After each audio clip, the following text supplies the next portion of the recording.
Yes.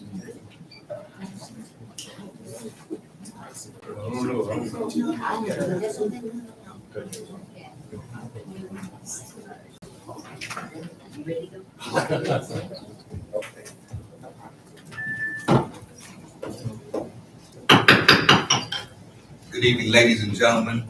I'd like to call the City of Benton Harbor Commission meeting to order. That could begin with invocation from Commissioner Ron Singleton, followed by the pledge of allegiance by our city manager, Mr. Ellis Mitchell. All right. Father God, we come now, Father, thank you for this day, Father God. Father, we just ask that you just bless this meeting, Father God. Give us wisdom, Father God, and heart, Father God. We thank that you would be pleased in, Father God, what's right about the people, Father God. Father, we just thank you for all you're doing, Father God, for blessing our city, Father God. Father God, we know that other places are struggling, Father God. And we have our struggles, but we just thank you anyway, Father, for the things you have blessed us with, Father God. We thank you in advance for the things you're going to continue to bless us with. These and other blessings we ask you, God, in Jesus' name, amen. Amen. Pledge allegiance to the flag of the United States of America and to the republic for which it stands, one nation, under God, indivisible, with liberty and justice for all. As we await.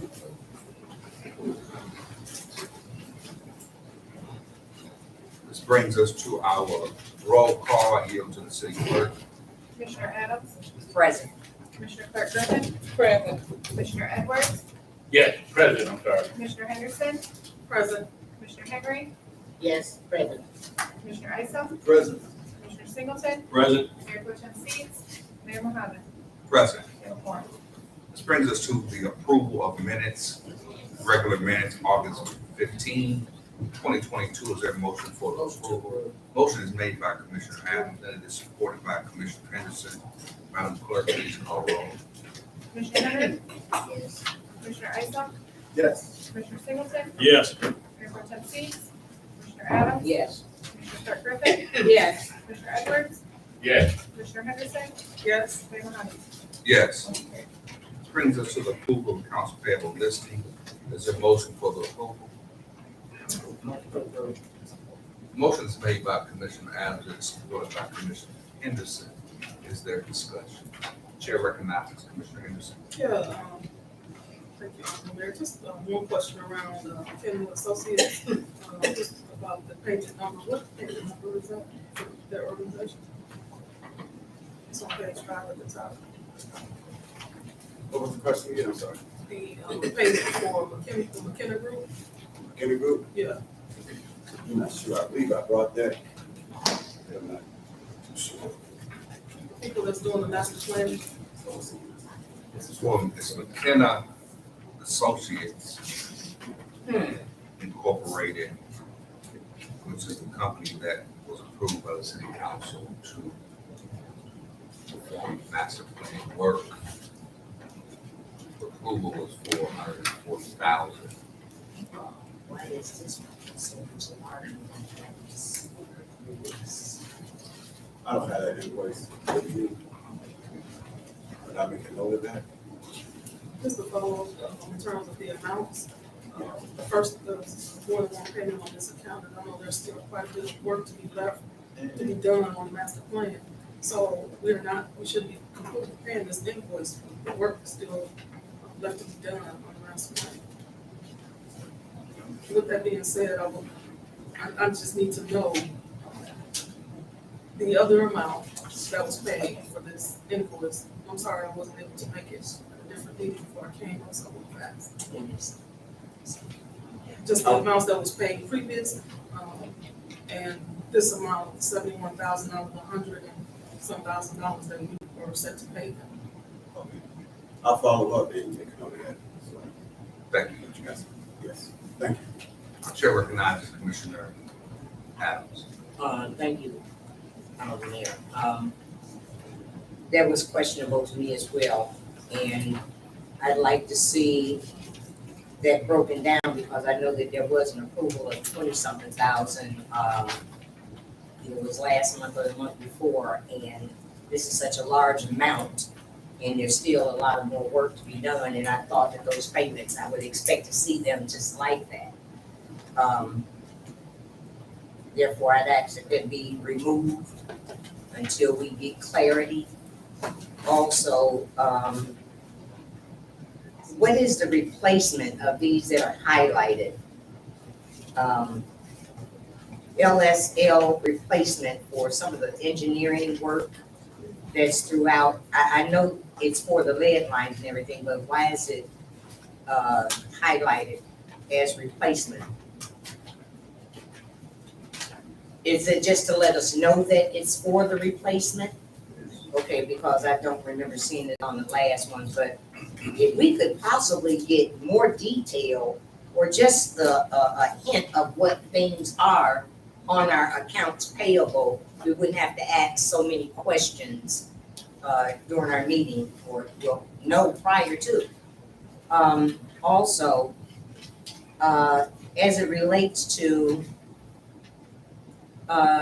association, why do these come in payments? If we have a public safety department and our officers are with an association, why are these payments not just one payment in full, but in increments? I mean, I just like to know, after looking at, I forgot what page it actually was, I think it's 5.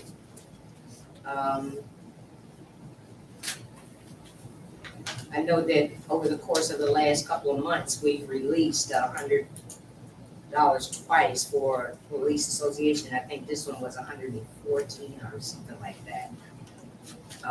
Oh, here it is, 140 actually. Why is that not in one payment per year? I mean, I'm just, if we can look at that during the public safety committee meeting, get more clarity on it. I see, yeah. Yeah, What do we, $140, what about it? Michigan Association of Chiefs Registration. Yes, and we just released one last month and the month before that. One was for Clark and one was for, I think it was our chief last month. Right, And it's this just, one is it's just 140. membership, so you gotta be, I'm aware of that, but last month it was for membership and the month before that it was for membership as well. So I guess what I'm asking is, if it's for all of our officers, why is it just not one payment in bulk for the whole year? And why would there be 2 for the chief of different prices? thank you. Thank you. Chair recognizes Commissioner Clark Griffin. I remember, I believe it's June or July, we tabled about a lawn care service. We never brought it back to the table, but I see, 2 weeks ago, it's still being paid. 2 weeks ago, it's about 10,000. This week, it's like 7,000 and something. So it's not just for one lawn care, it's also multiple payments for that person. For 2 different services. So if we tabled it and never brought it back, how's it still getting paid? It's still cutting grass. Yeah, what was the purpose of tabling and not bringing it back to the floor? We tabled it because the proper protocol was not followed according to the charter. So now, if we're paying them, we're still not following the proper protocol. But that was the purpose of us paying.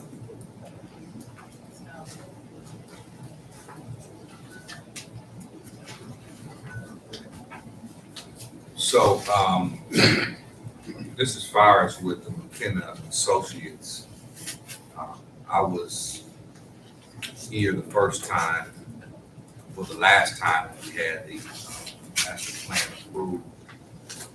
And in all honesty, this is the most work that I've seen.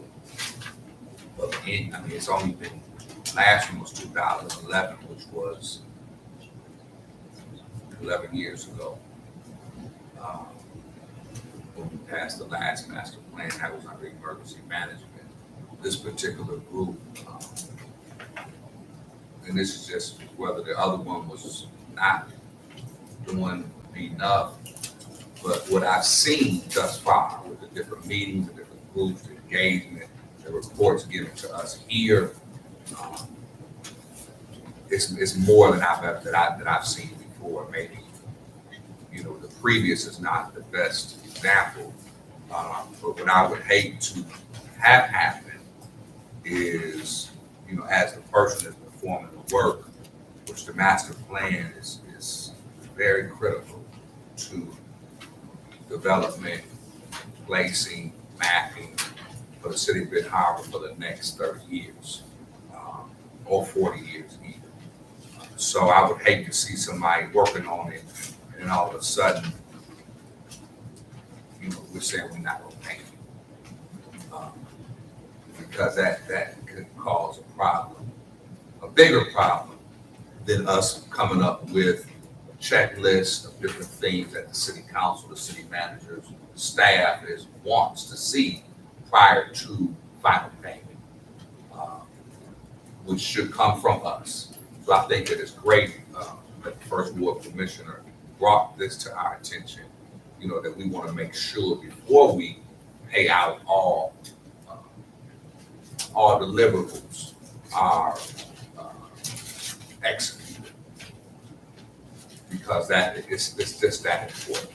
But we need to have somebody from staff to maybe show the council, or maybe at a planning economic development meeting, just an update on the master plan, what has been done, what needs to be done, and where we are from a financial standpoint in payment.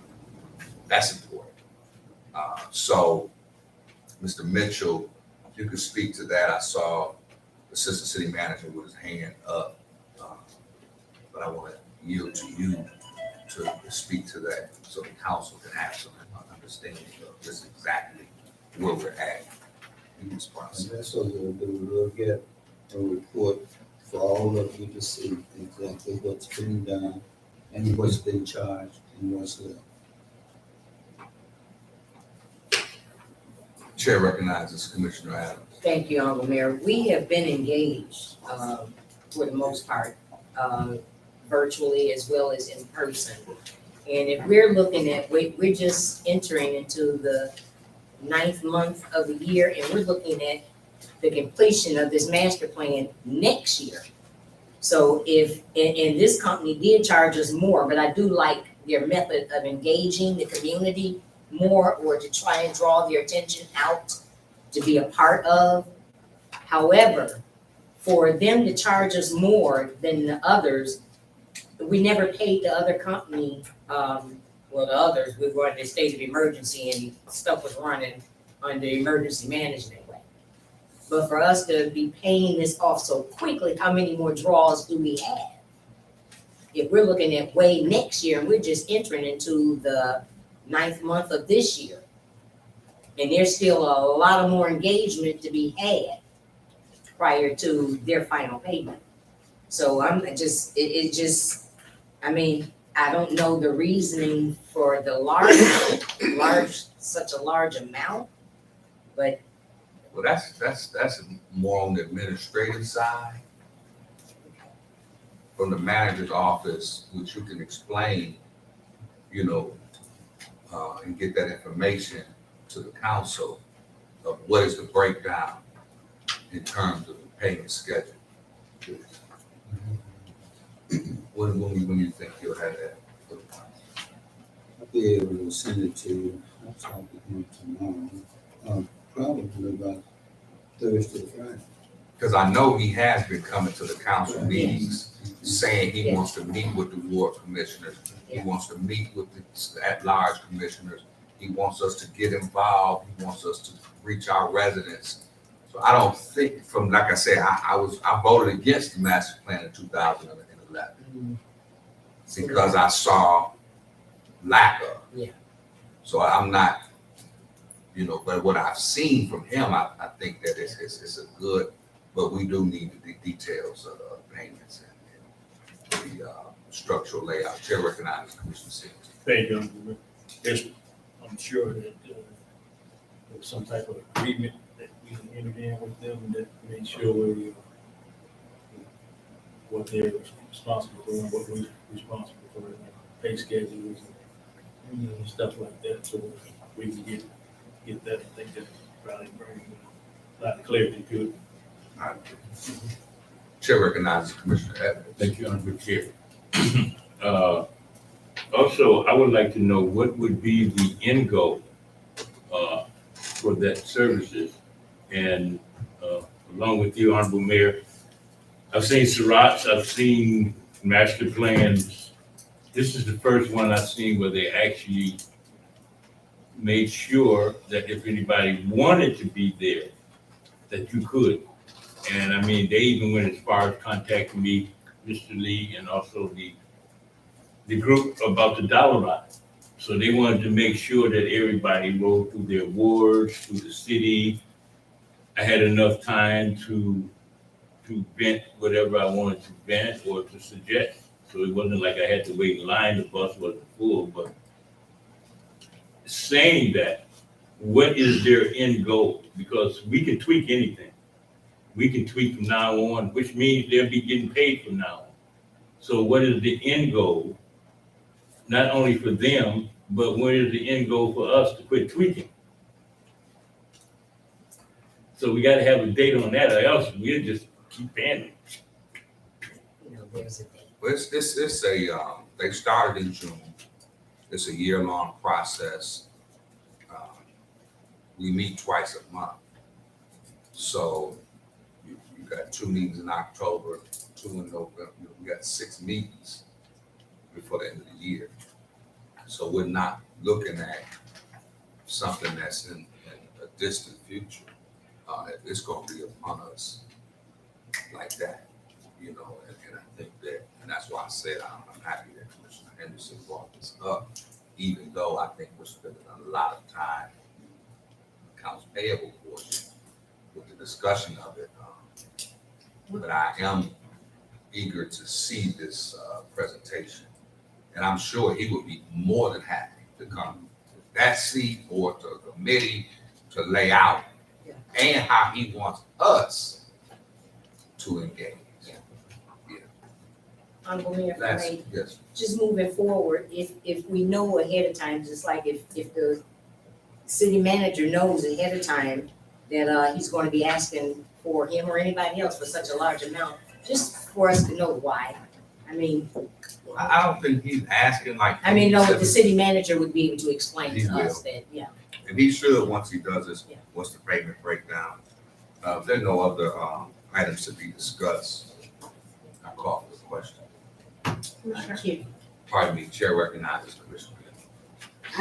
I'm totally in agreement with the questions that were asked about this line item.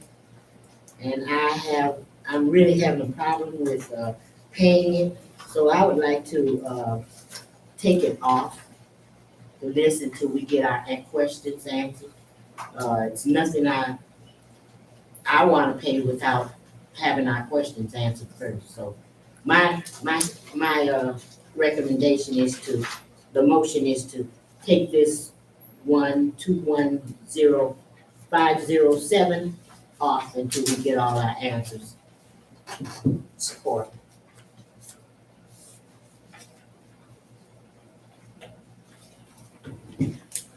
Madam Clerk, in voting on the accounts payable, how is that?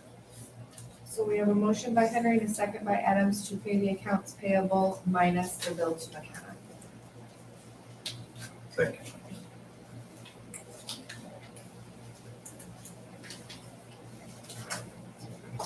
Commissioner Isom, Yes. Commissioner Singleton, Yes. Mayor Pro Tem Seats, Commissioner Adams, Yes. Commissioner Clark Griffin, Yes. Commissioner Edwards, Yes, Commissioner Henderson, Yes. Commissioner Henry, Yes. Mayor Mohammed.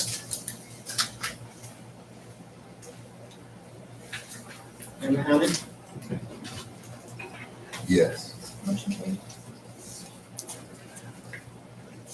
This brings us to the citizens' comments. 3-minute maximum per speaker. You do not have to be a resident of Benton Harbor. It's public participation, so we don't want for the language to exclude anyone. You can sign in, the city clerk has the list, and if anyone would like to sign in, the list is here. The clerk will call you accordingly.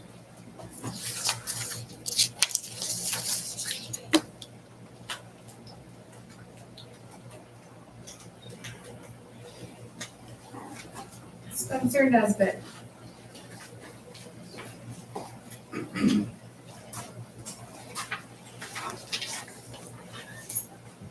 Good evening. I don't have to identify myself because everybody know me now.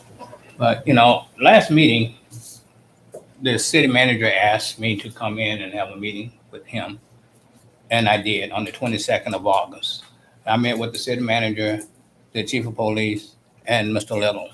And I clarified some things that what I've been saying that I wanted to hear and see the city move forward with.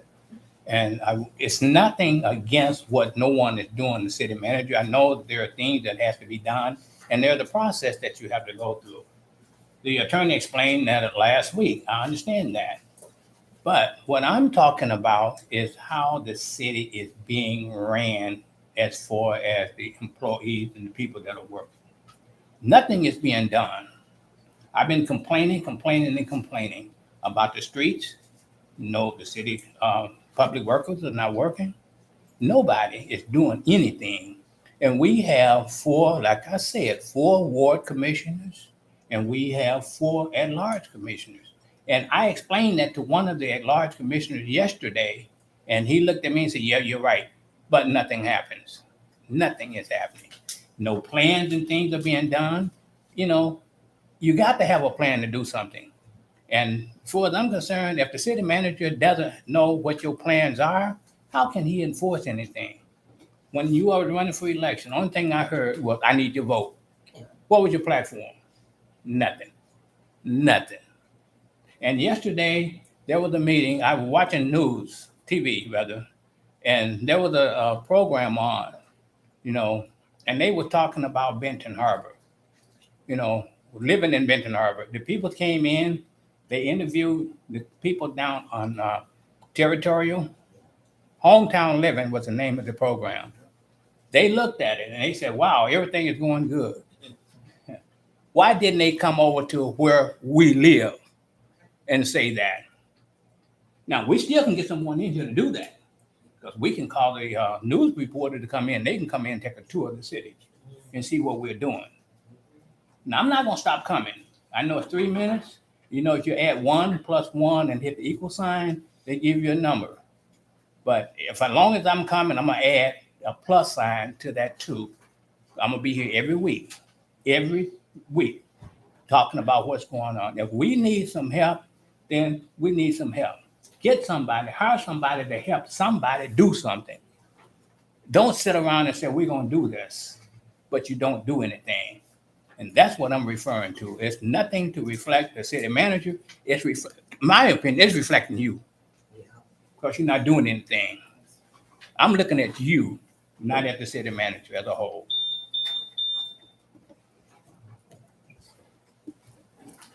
Emma Kennard. Thank you, brother.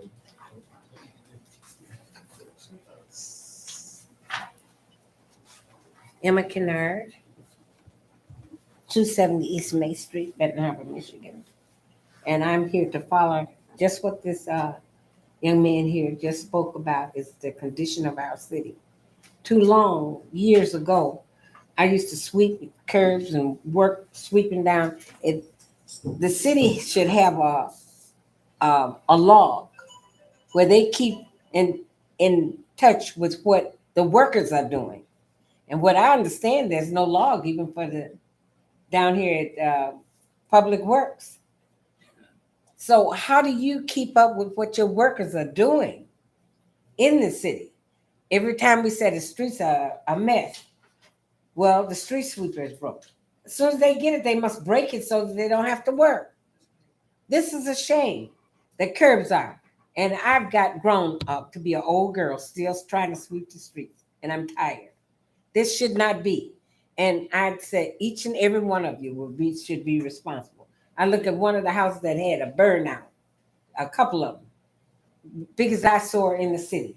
One of them is in the third ward. I don't know whether that other one still is the range of the third ward.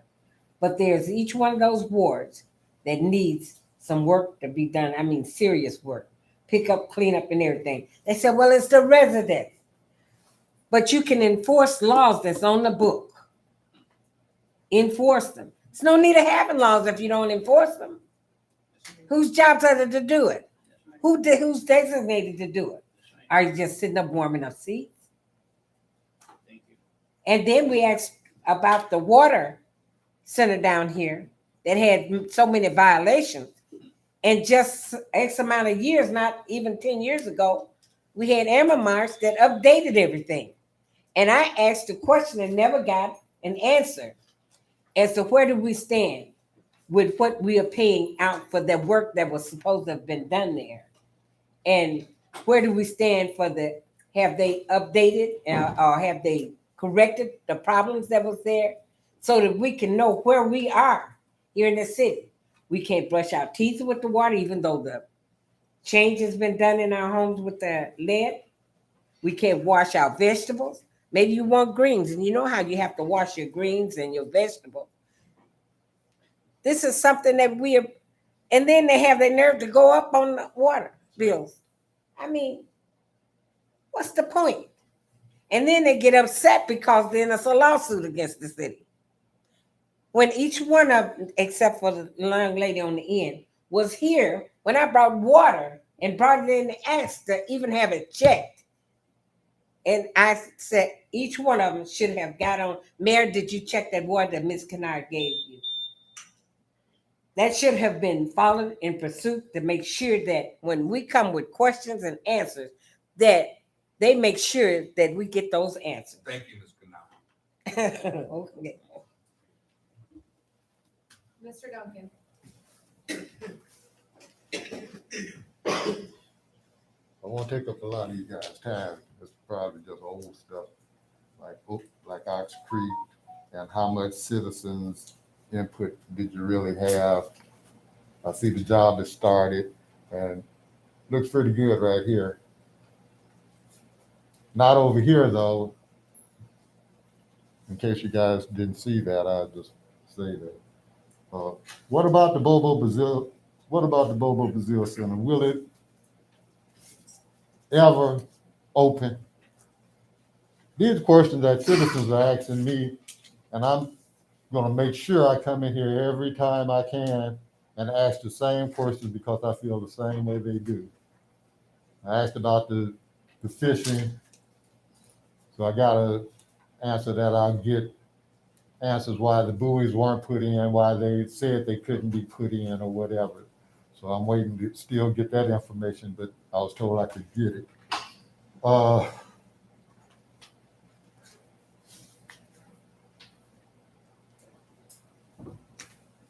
We're not wired up. You guys don't have a microphone. I can hardly hear you at the door when you start whispering. What is the deal with communication? Why aren't all of you guys jumping on that and getting this place set up for the citizens to be able to hear you and communicate in here with you? Nobody wants to be in here with you. Nobody. I know.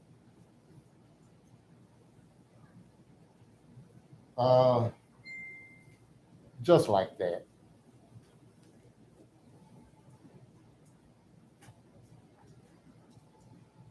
No more comments. Thank you. This brings us to the next item on the agenda. I'd like to open up the public hearing for the Consolidated Plan Annual Performance and Evaluation Report, also known as the CAPER.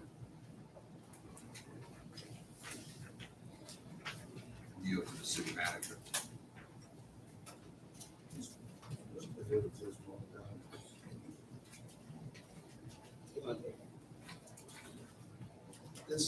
This paper, some of you have a copy of it. Don't you get a copy of it or sign it for it? This is a required document that talks about the performance and is given an evaluation for work that was done. This one is for pay. Mr. Little, I'm setting up the stage for you to take over on your paper. All right. And, this is a consolidated report, annual performance and evaluation report. And this is for the year 2021. That's correct. All right. So that's what You can take it from there, please. All right. As Mr. Mitchell mentioned, the CAPER is annual reporting of the city's activities with the CDBG program. This actually is the first time in a number of years that we've been doing a CAPER on time. Because the program in fiscal years end June 30. We have to report to HUD by September 30. But before we can report anything to HUD, we have to prepare the CAPER report. We have to publish it in the newspaper, general circulation, 14 days before the public hearing. And then we have to allow a comment period that goes beyond the period of the public hearing. And then once we put all that documentation together, it has to be submitted to the, within that time frame. So that's what we're doing now. It's a concise summary of the actions, activities, and resources that we've done throughout the year. And to avoid confusion, we need to kind of help you get this in focus. As Mr. Mitchell said, this program year, 2021, began June 30, July 1 of 2021, and goes to June 30 of 2022. And then July 1 of 2022 starts program year 2022. When this program year started, just as a reminder, I had come on board about 6 months, 7 months prior to that date. And our funds have been frozen all the way up until the end of February, I believe. And that's when we got the first money released. And then shortly after, we did what needed to be done for HUD to, and that was released in 2019 money. Shortly afterward, we got done what was necessary to release 2020 money. And that's why you have on as a one-page summary report that sort of shows what the results. One of the things it shows is resources that were available in that period was $974,848. And the amount expended during that time was $399,332. Our annual allocations run right around $400, $407, $411. So we just about spent 1 full year's allocation in that time. But that began after we did all the stuff that was necessary to get those funds released. And then we began adding money to it. Now, between June 30, 2022, and now we wound up with the 5-year 2021 to 2025 consolidated plan done, which added another $400 and something thousand to it. Make a long story short, we wound up with about $2 million. So we're still sort of under the gun in terms of the expenditure requirement. If you recall, we brought that up each year that they expect us to expend to a certain amount of the money. On public facilities and infrastructure improvements, we figured there was a citywide benefit to some 9,300 low moderate income persons in the city. That was activity that included some of the sidewalk work, pipestone clay, street water main project, and others. In that year, we had public services benefited 58 low to moderate income youth through the summer youth employment program. Now again, this is last summer, last year, not this one. Because this one, you recall, we had 3 components to the program. Both the city, the CSBG money that we got from the Southwest Michigan Community Action Agency, and also the money from Michigan Works.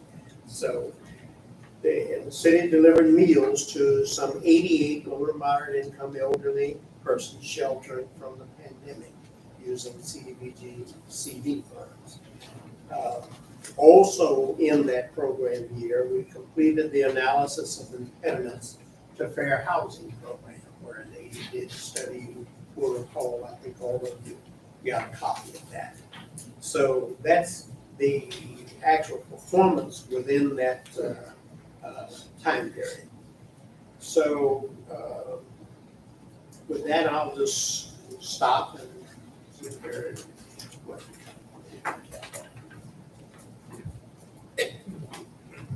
Chair recognizes Commissioner Adams.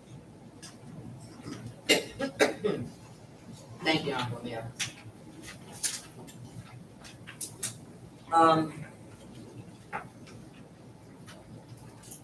I'm not getting, okay, I have a question first off.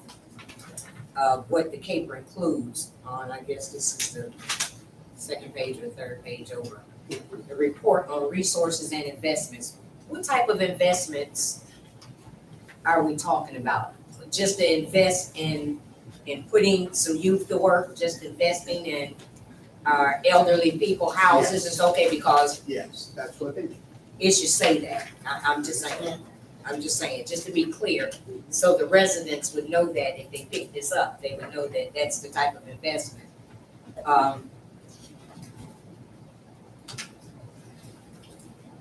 On over to goals of program, expand and improve public infrastructure. 1,000 persons assisted. Can we get this data of these 1,000 people? And, oh, that was a goal. Oh, okay, that was a goal. Okay, because over here, it says outcomes, and the outcome is actually the population size of Benton Harbor. Yes. So that was along with the goal that was set. Yes, and Okay. it's presumed that indirectly all assist. Okay. My next question is, 2A, housing rehabilitation. Now, I know that Southwestern Michigan takes care of that. And was it just a goal to do 15 households 15 households, or was 15 assisted? No, that was a goal. And in that particular period, it wasn't reached because of the, as I said, the startup of the book. Okay. Since that time, we have made up significantly. Okay, so my question through the chair, Honorable Mayor, is we spend a lot of the taxpayers' money in things that we get in the form of this block grant dollar to do things for the community. And yet we, as elected officials, I'd like to see the report myself. I would like to actually see the homes before and after that these block grant dollars helped. I mean, is that asking too much? I mean, I would really like to see the improvements myself. Just, I get a thrill out of just seeing something that's old being turned into a new or upgraded.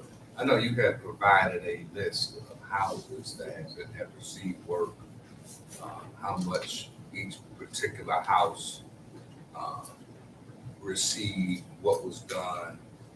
So if you could just maybe generate that email. And in fact, I would offer to do even better than that. Because this is a revolving process, it's going on continually. I am right now in the process of reviewing bids that have been submitted by different contractors on homes that have been determined eligible. We will put you in touch with the people at Southwest Michigan if you'd like to go and see this home before the work starts. Well, actually, Honorable Mayor, before Mr. Little came on board and this young lady from Southwestern Michigan representation came before us, that was something that was requested. Some annual reports from them themselves.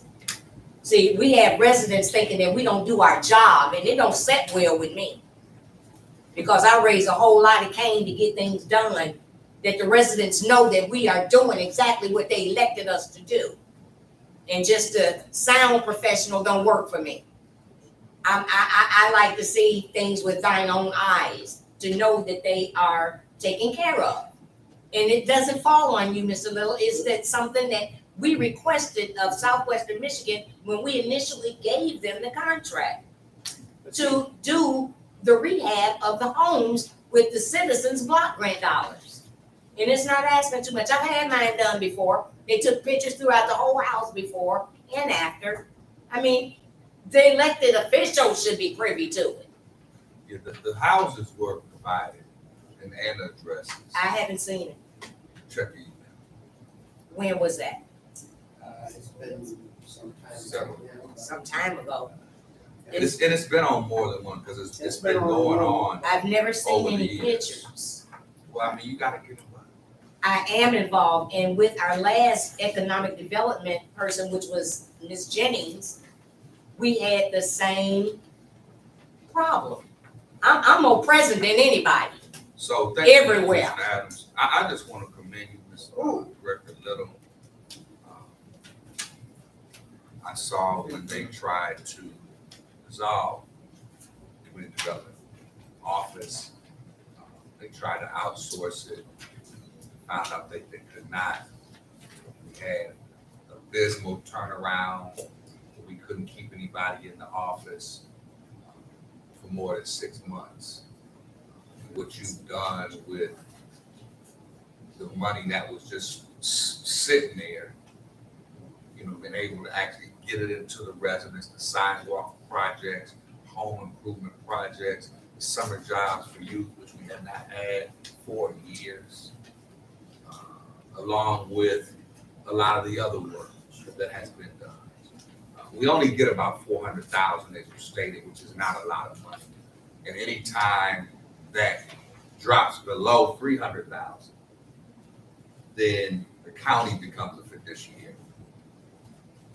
So it's critically important that we, as Mr. Little is doing, make sure that the money is being used properly, number one, because we've had in the past where loans and stuff was given out, no checks, no balances, people going bankrupt, taking the money or whatever happened, and the city and the residents are on the hook for paying it back. We haven't had none of that on your minds. So, and we don't plan to have none of that, but I appreciate the work that you're doing. There's many things that we can pick, say this and that, but you're doing a great job, from my perspective.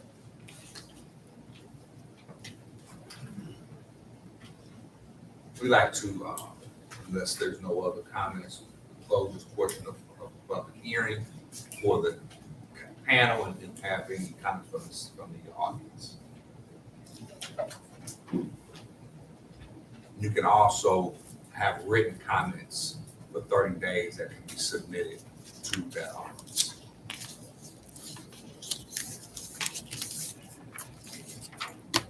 There are no comments.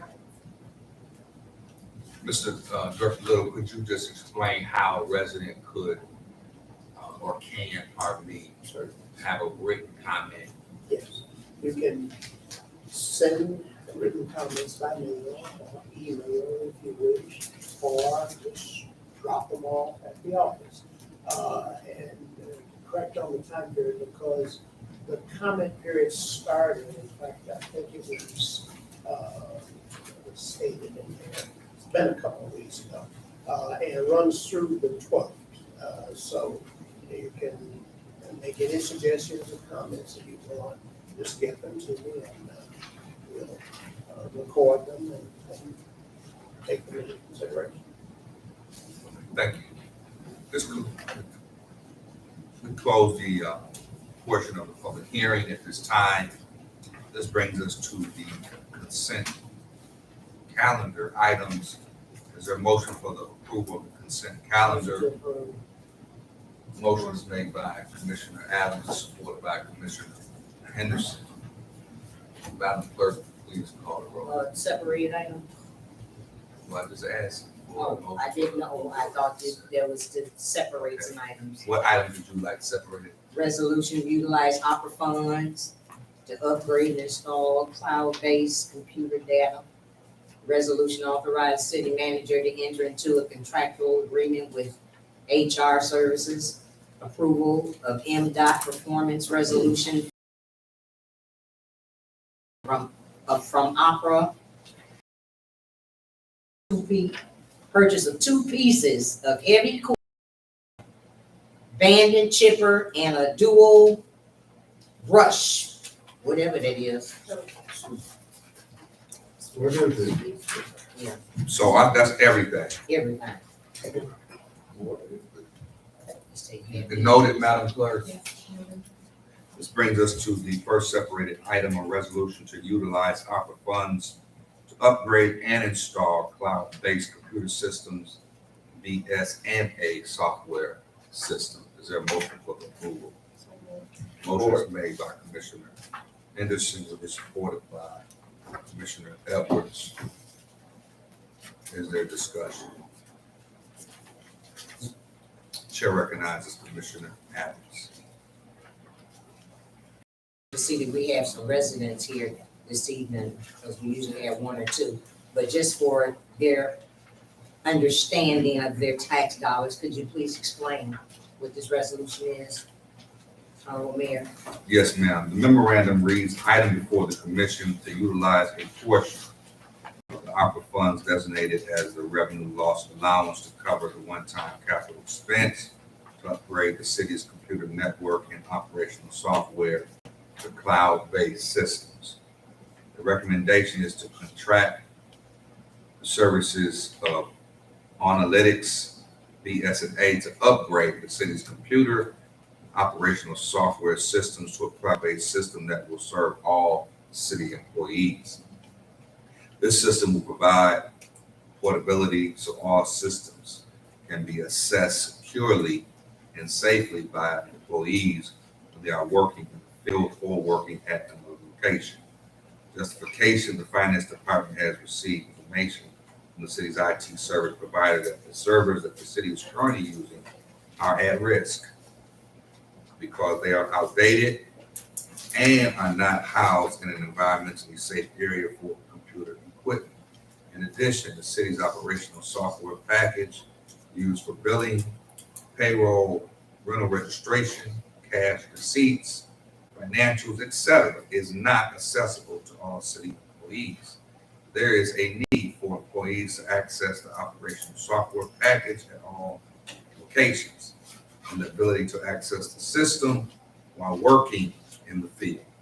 Financial impact for the final review, the city elected the revenue loss allowance for the ARPA funds to be used for governmental services. Therefore, it is recommended that a portion of the ARPA funds received be designed to include $180,000 for the one-time expense to upgrade to a cloud-based network and operational software package. Honorable Mayor, thank you. And I hope that the citizens can understand that, because at our computers at home, when we don't have enough storage, we have to pay for upgrade. And thank you for bringing it back to my remembrance. I remember being at the meeting and the young man explained all that. My brain is a little still off during the holidays, so I needed this brought back to my remembrance. And it was a wonderful idea, because I know that data, when it's kept properly, especially of grave information, it needs to be secured. So thank you for bringing it back to my remembrance. And this is something that I can support. Call for the question. Commissioner Singleton, Yes. Mayor Pro Tem Seats, Commissioner Adams, Yes. Commissioner Clark Griffin, Yes. Commissioner Edwards, Yes. Commissioner Henderson, Yes. Commissioner Henry, Yes. Commissioner Isom, Yes. Mayor Mohammed, Yes. motion carried. This brings us to the next separated item, resolution to authorize the city manager to enter into a contractual agreement with 360 HR Services LLC, and I'll read the memorandum. Renewal of contract agreement with 360 HR Services LLC as the city of Benton Harbor's human resources attorney specializing in employment law. Item before the commission, a resolution authorizing the city manager to renew a contract agreement with 360 HR. Recommendation, Benton Harbor City Commission approves the request to renew a contractual agreement with 360 HR Services as the city's human resources attorney for fiscal year 2022-2023. Thereafter, justification, the city of Benton Harbor has been in a contractual agreement with 360 HR Services LLC since 2016. 360 HR Services has assisted the city of Benton Harbor in services such as workplace employment policies, employment laws, federal and state laws related to human resource compliance, FLSA procedures and compliance, OSHA and EEOC issues, and much more. Financial impact, all services provided by 360 HR Services will be billed at a monthly rate of $2,200, $26,400 annually. This cost was included in the approved budget. Honorable Mayor, and thank you for bringing that back to my remembrance as well. Is there a motion for the approval? Motion, Support. Motion is made by Commissioner Adams, supported by Commissioner Singleton. Is there discussion? yes, sir. This, just like the last one, I had requested, the difference in the payment from, what we were paying then to what we're paying now, and I never received it. It's the same. Okay, and I guess that's why, but an email would have been nice, but thank you, so now the residents know where the dollars are working. Chair recognizes Commissioner Henry. Thank you. Thank you, Mayor. I know this was discussed in committee meeting, and there was quite a few questions that were asked about this. And I don't see any answers, and I can't remember all the questions, but I know one was, how much money do we pay for HR services? Along with the 360 HR services, there is other human resources that we are paying for. And that was one question that I needed to answer before I could deal with this. And I don't see the answer anywhere. So, pardon me. And it was some other questions too concerning with this matter. And I don't see those answers either. So according to the city charter, the city manager is the personnel or human resource director. So his salary is included in those services as it relates to human resource. We do have a staff person that works under and with Mr. Mitchell and Mrs. Galladay that serves as an assistant, I believe, personnel director. But that's partial because it's not full-time. She has other responsibilities and duties as well. So outside of that, we have no other human resource department. We have more expenses. And that's my question. Mr. Mitchell, can The you speak to the expenses. expenses? Human resources. Yeah. If we go through the AP, I see them all the time. A lot of times I vote no, and, because I don't get an answer. And, Can you identify? beg your pardon? Could you identify the other expenditures that you're saying exist? Well, actually, they're not on this AP, but there was one 2 weeks ago that came up in the conversation, so, no, I can't identify that right now. But it seems like to me, if we, as your elected officials, ask the question, which is our job to inquire, and we get no answers, Well, I think it'd be helpful if you could identify the question has been asked, what okay? was being asked. The question was asked in committee meeting. And I should not have to remember everything that comes out of committee meeting, because these questions were asked before this came to the body. I'm going to vote no on it if I don't get an answer to these questions that come out of committee. What's your question? You asking me the question? It was asked of you. And record. You said there's no other expenses. There's got to, okay. You asked. You telling me that there are no other expenses for HR? HR, this is the attorney for HR. I said no other expenses for HR. That goes through the HR department. Is there other expenses other than the attorney, other than the 360, other than Ms. Galladay? And is there other expenses that are going to the HR department?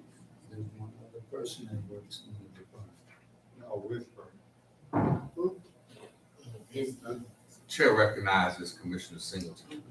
Thank you, Mayor. I think, at that meeting, matter of fact, Chair, some of the questions the Commissioner's talking about is expenses that, like publication for jobs, Indeed, some other stuff like that. But this here particular resolution here is for the services that we even discussed in that meeting, that it's more of a risk management type thing that, labor laws and OSHA and all that stuff, to get all that stuff handled for $26,000 a year is, is still, because what it would save us if we got sued for some of those type of violations or whatever, would be astronomical compared to the $26,000 a year. Really, if you got one attorney that handle that at $200-300 an hour, something we would be way over. So this particular resolution just deals with that particular services. Yeah, there is other expenses in HR, postage, all kind of, different things. But this particular resolution just deals with the risk management. So human resources in the department. Okay. So I would just say that I want us to remain focused on what's in front of us. Exactly. Which is resolution to authorize the city manager to enter into a contractual agreement with 360 HR Services, Okay, not a comprehensive breakdown explanation of the exactly, human resource department. exactly. And with that, Honorable Mayor, you have the charter in front of you. Can you read exactly what it says? Because you just made the statement, HR department. It's personnel, it's director of personnel, it's no, by that name. Okay, every department has a director though. in the Why city. does HR not? It's the city manager. Not city charter. Okay, and I think that that's what brought up some, that's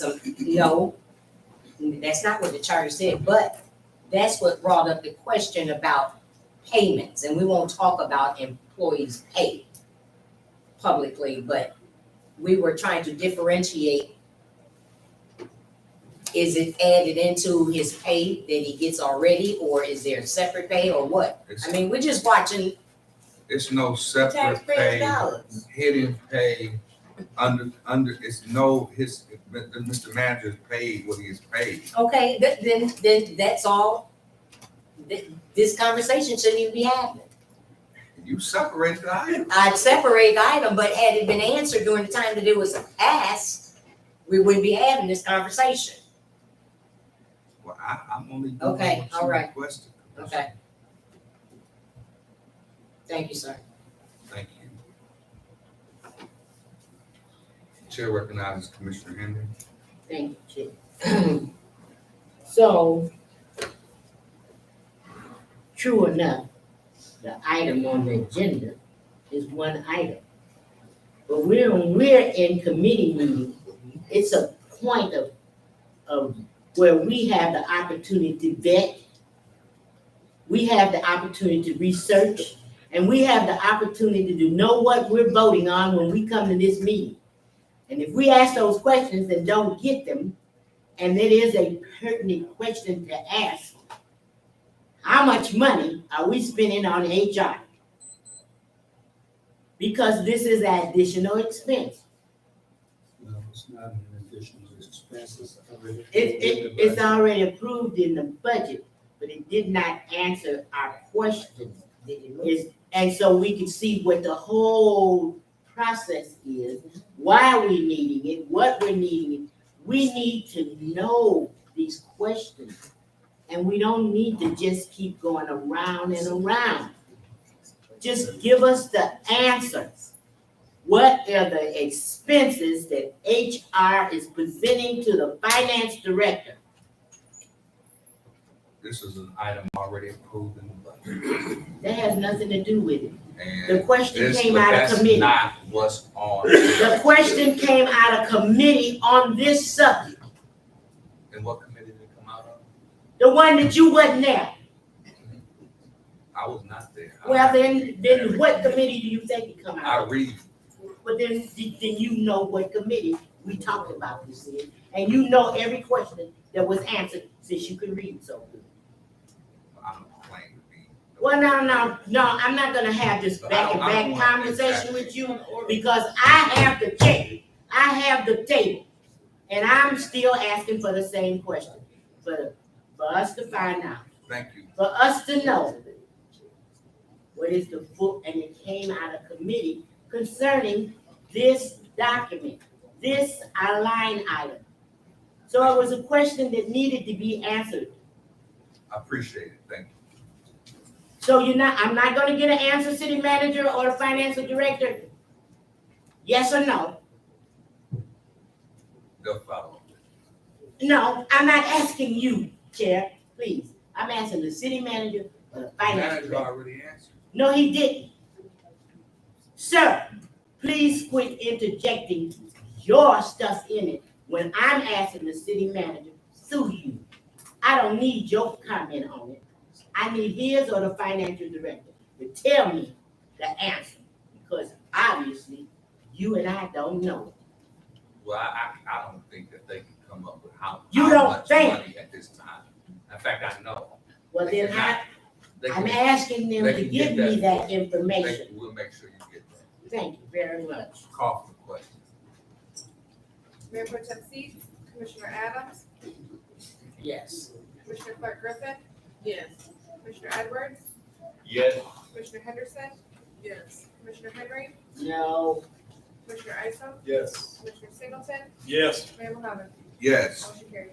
This brings us to the approval of MDOT performance resolution for municipalities. Is there a motion for the approval? Motion to approve.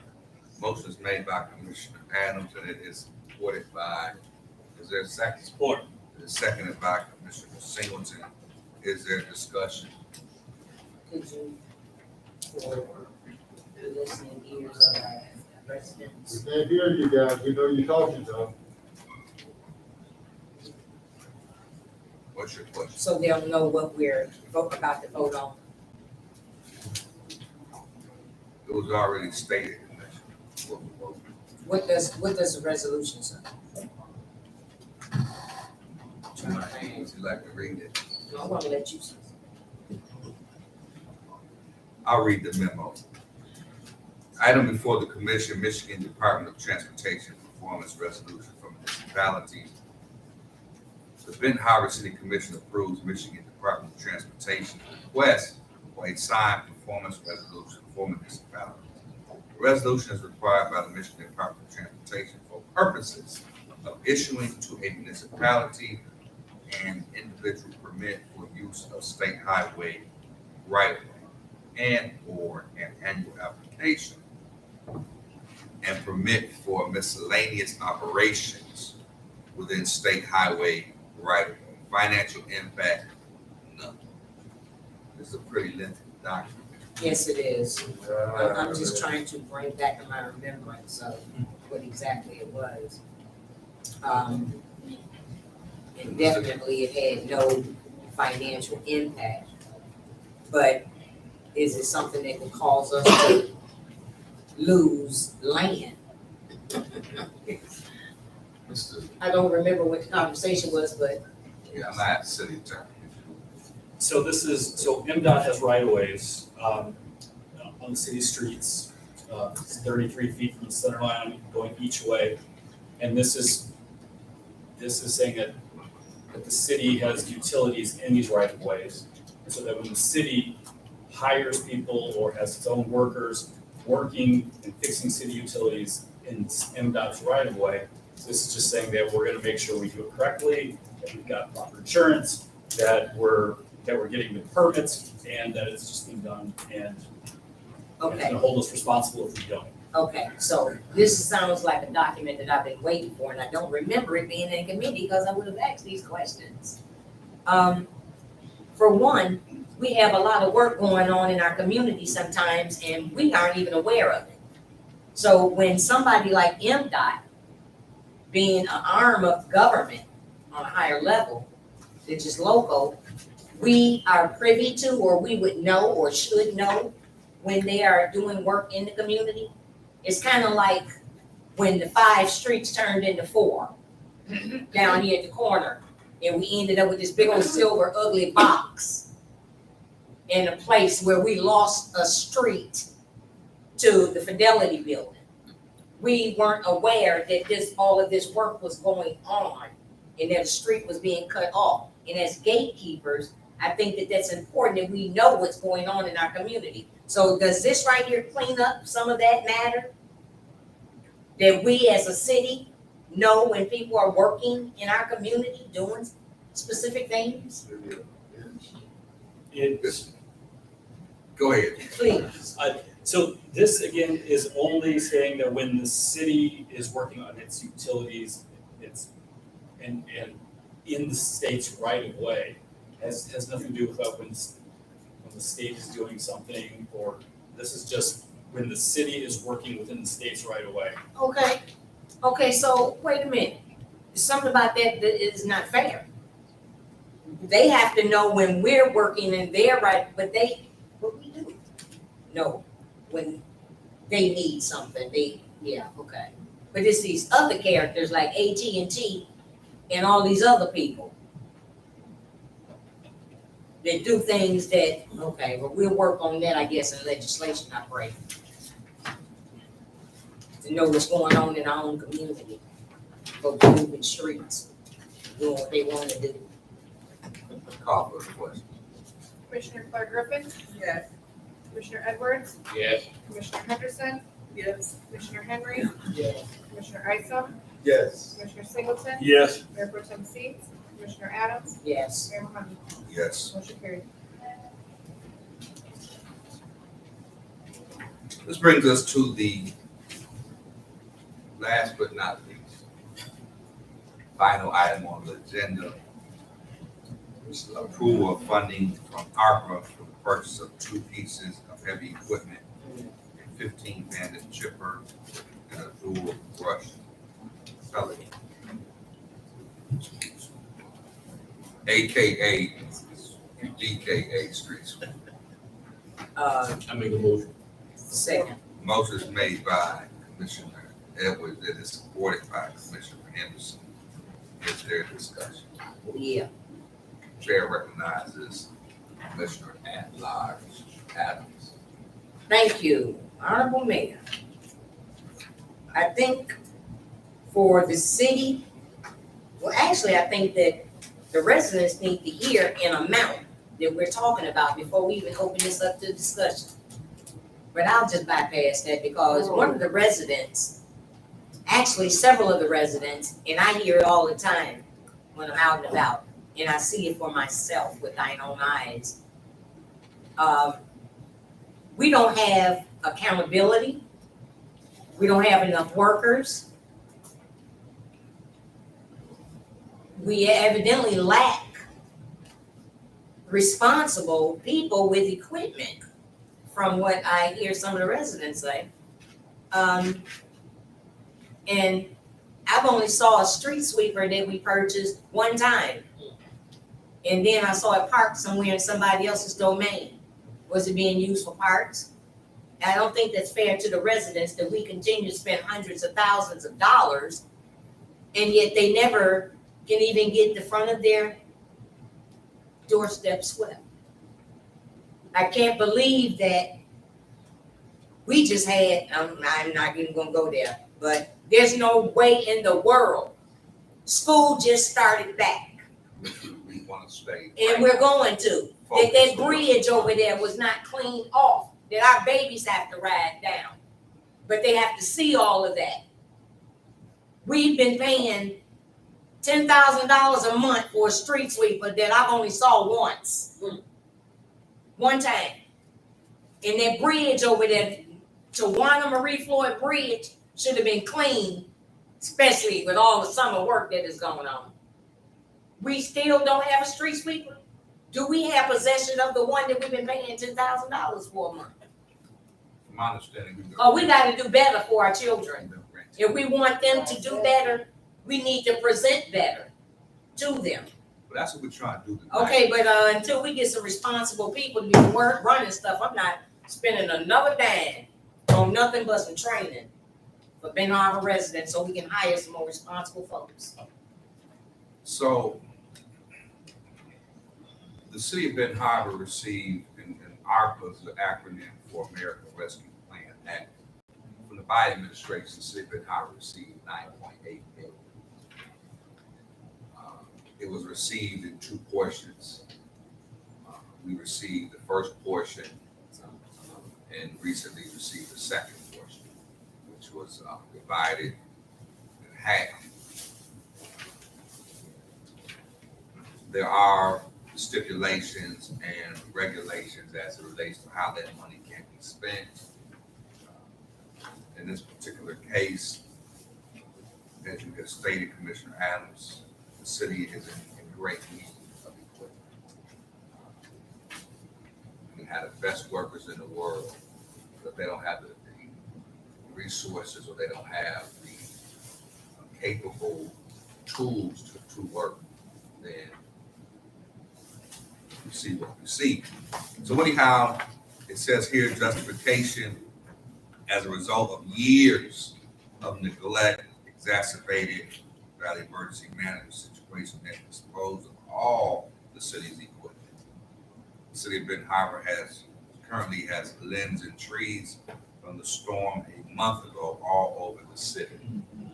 Also, the city's streets, curbs, and gutters are full of debris that have not swept up before winter will wash into the storm drains and cause water to back up into the streets where it will freeze and destroy the pavement, where it seeps into cracks and crevices in the concrete asphalt pavement. Requiring the use of this equipment will result in significant savings in pavement repair costs. I'm going to finish reading, please, for the residents. The initial impact will be the sum of the cost of the two pieces of equipment, Elgin Pelican with dual gutter brooms and dual steer, $262,854.45, and the 15-inch drum style 15 XP brush banded chipper with a dynamic winch for grinding up tree limbs up to 15 inches in diameter, and a cost of $57,113 for a total of $319,967.45. This actual impact will be realized for years to come in citizen satisfaction and savings in pavement repair work, and savings from not having to clean as much materials out of storm drains. I thought I heard someone say tonight, they are sick and tired Yeah. of sweeping. So help is here. Okay, All it takes is a commission to approve it. okay, but And Honorable what Mayor, your desire is and asking for, will be able to do it. I just want to say, the city of Benton Harbor climbed out of emergency, crawled out of emergency. I was there. In 2010. The first emergency Oh, that's manager cool. left us with $3,000 in the general fund. So the city has gone through a lot. And we're in the position now to take us from crawling to walking and hopefully running at some point. It's not gonna happen overnight. A lot was lost. I agree. We went from over 100 plus employees to a little over about 50 now, I agree, Honorable which Mayor. is technically a small business. This is one concern. So I haven't really, I've given everybody an opportunity There's to one talk. other I'm concern, gonna come and back to you. that's the plan. I'm gonna come back to you. I'm gonna Okay. go to Commissioner Singleton, but I'm gonna finish my point. So tonight is a once in a lifetime opportunity because the ARPA funds, they're not coming back. So while we have the opportunity, these are eligible expenditures for us to do something that's gonna impact one savings, the health and quality of life of residents. And I think it's a no-brainer, really. But I do want to hear from Public Safety Chair, Commissioner Singleton. Thank you, Honorable Mayor.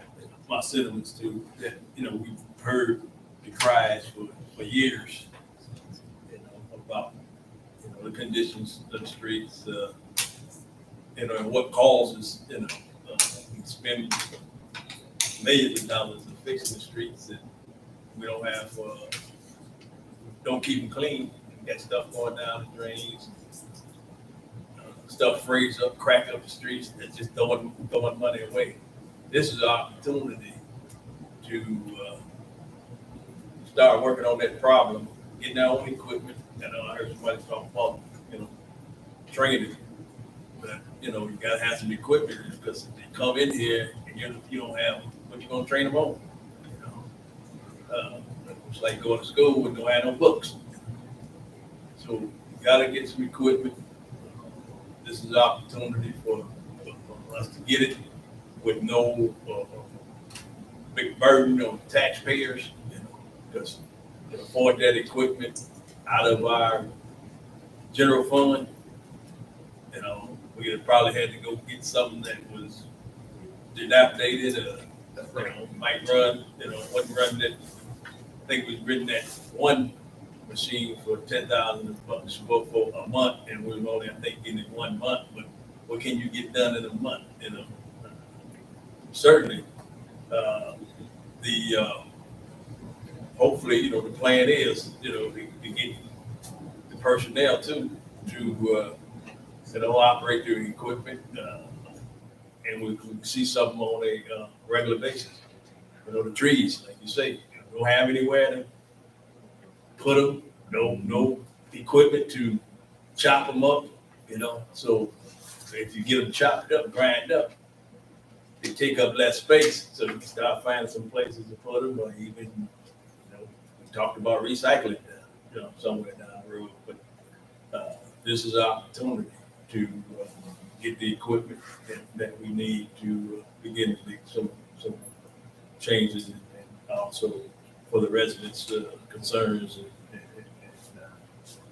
about the look of the city. So I think this is a perfect opportunity that we should take advantage of. Thank you, Commissioner Singleton. Chair of the Finance Committee, Commissioner Ison, has his hand up. Thank you, Honorable Mayor. I work with the Public Works at Commissioner Griffin's resource fair she had. And just in the fourth ward, it was just for 3 hours. 3 hours. We didn't put, it seemed, we did a lot, but we need more. And I think with this equipment, we'd have had something like this throwing that wood in there. I put wood on the side and came back and got it to get it. Made me some fire in the back. There's so much wood and brush around the city. In the drains, I'm just walking around with the drains all clogged up. You know, that the big storm we had that hit, I never seen my street do this. This water got that high. That's so you got to do something, you know. And so I went out there, you know, hitting it. And people started saying, yeah. And it got me going. Next you see that water. You know, so we need this. We need to keep these streets clean. We need the equipment to do it right. We need, you know, the people to run this equipment. Working with Public Works, they need help. You know, I rode in the truck with them. You know, I'm kind of small. I know them big guys jumping up and I said, man, that's something. And we didn't put it just in that big truck. Seemed like we was working hard, but we didn't get it halfway filled up in 3 hours. And it's much more out there, much more. I know years ago, working with Chief McGinnis, all them tires down there in the Fourth Ward, millions of this. You know, it makes you want to cuss almost, you know, right on cuss. It was fun. Anyway, but it's a shame. We can do better. I think with this equipment, it's a good buy, you know. It's time to clean this city up. I like my stuff to look good. We have to be doing all this development, all this layer line change, fixing the roads. We got to take care of it. We got to maintain it now. Maintain. So I say let's do it. Amp up Public Works, get them some help. We have people, a crew for the trees, a crew for the potholes, a crew for the chipper, a crew for this. Sound good. Let's do it, Ben. It's a team up here. This is our team. Let's win. Let's go, Detroit. Sound good. So I appreciate that.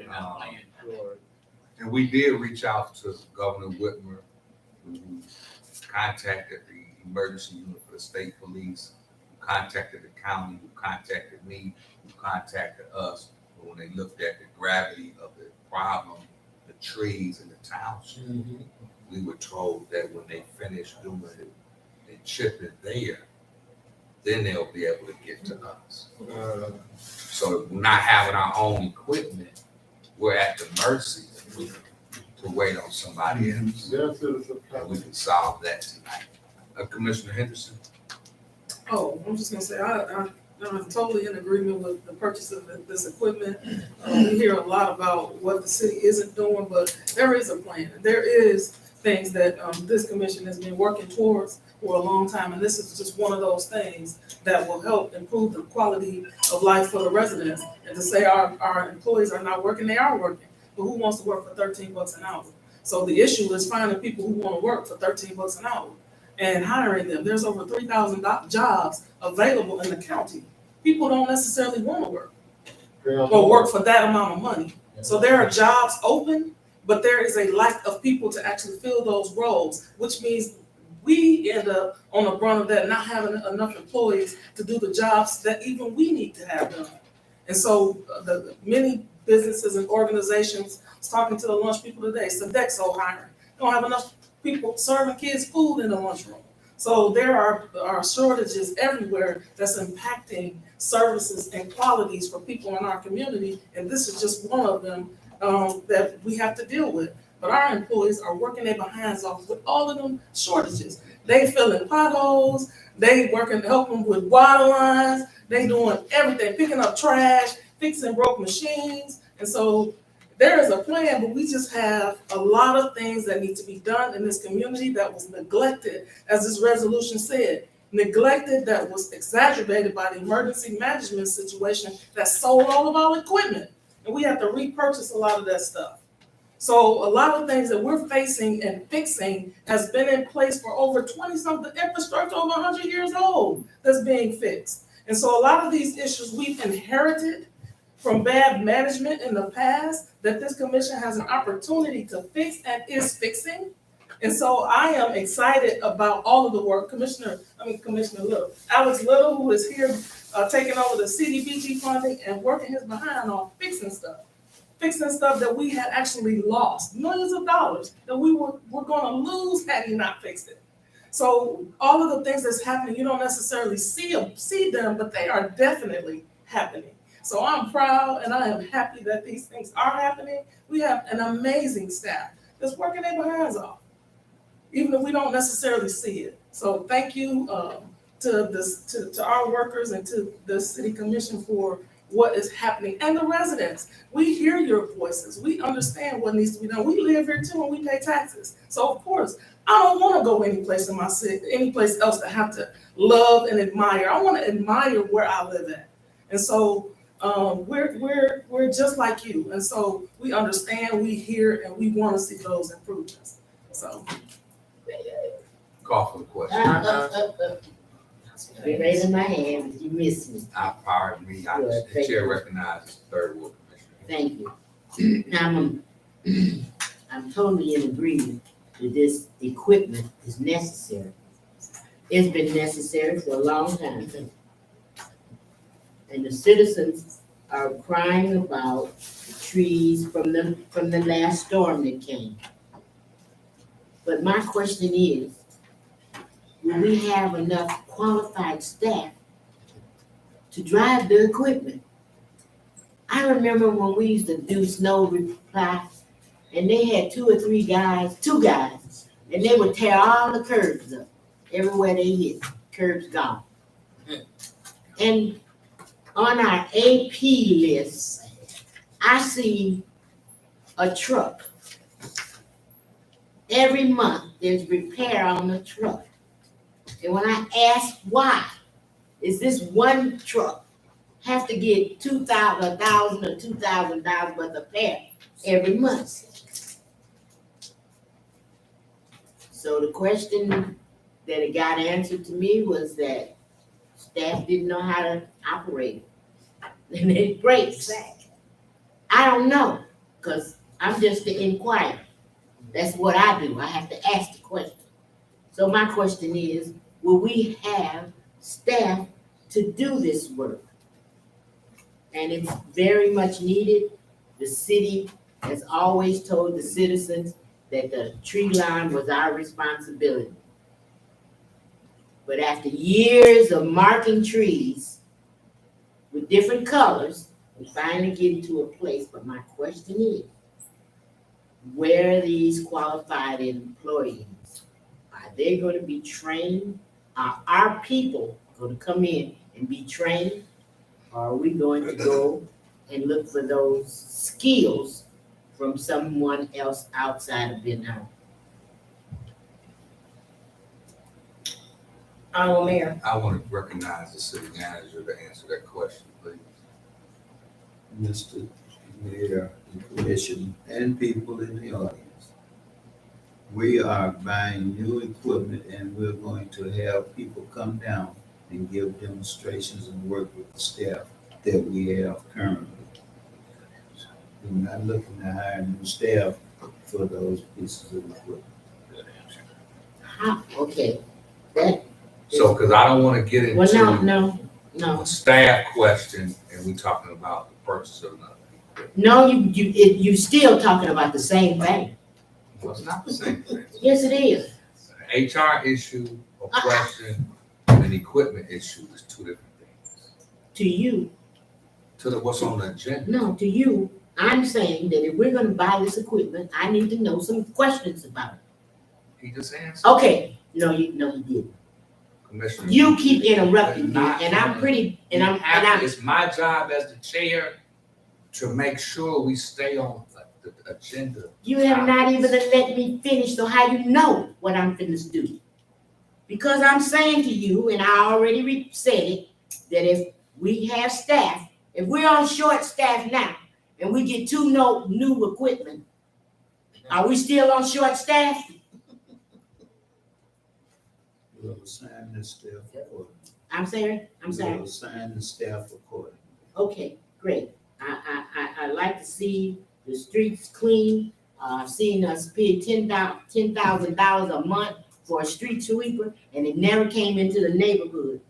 It stayed downtown. So whoever is making the schedule, we as a regular general population, we want to see the street sweepers in our neighborhood. Will be part of the charge. And I want to make my last statement. about this ARPA money. I wanna let her, please let her finish. Yeah, please let me finish, because this is the last one I'm gonna talk about, this ARPA money. This money belongs to the citizen of Benton Harbor. And we as elected officials have been chipping off of it, little at a time. We gave you $1 million, which gave you each household $356 for water at your expenses. But we have not given you what you deserve.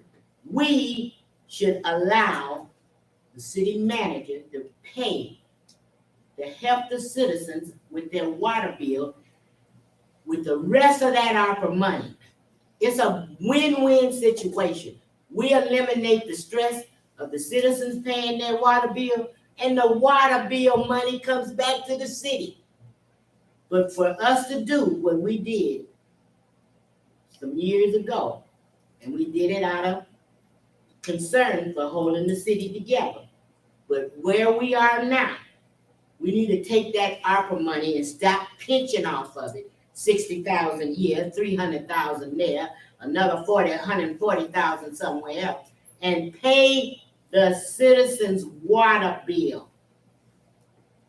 And if you don't, they'll look at us and say, you didn't help us. You gave us $1 million. I thought $1 million was a lot of money. I really did. I never seen $1 million like that before. But we need to take care of the people with that ARPA money and stop pinching it off for things that possibly could help us. $319,000 is almost $320,000. But we keep pinching off of the ARPA money. 4.9 million. What? I don't want. Now, are you in my conversation again, Mayor? I am tired of your interjections to my conversation. No, I'm not. This is my last comment about the ARPA money. This is what we're talking about, ARPA money. It's in the document. I can talk about ARPA money. It's not a wide general. I don't care. ARPA. I don't care. It's regarding the purchase of. It is not. It is about the ARPA money. No, it's about purchasing 2 pieces of equipment. With the ARPA with money. ARPA money, but it's not a discussion about the use or budget of the overall ARPA dollars, which is 4.9. It is. This is not the place for it. Citizens, hear me. But Hear me, I have citizens. another question. I want the citizens to hear what I'm saying. Point of Because order. it was never addressed, and I never heard the plan. We're talking about 2 pieces of pretty nice sized machinery, and we do need them both. And this isn't something new. I've been talking about it for years. At first it was the leaves. And see, had we acted in on just a piece of vacant Benton Harbor property for the leaves, we would know that I wouldn't even have to ask where we're going to be putting the shredded wood, because it would already be available. Are We you haven't presuming had that any this is gonna be discussion. approved? Huh? You presuming that this is gonna be approved? Presume it's going to be, and you already know that.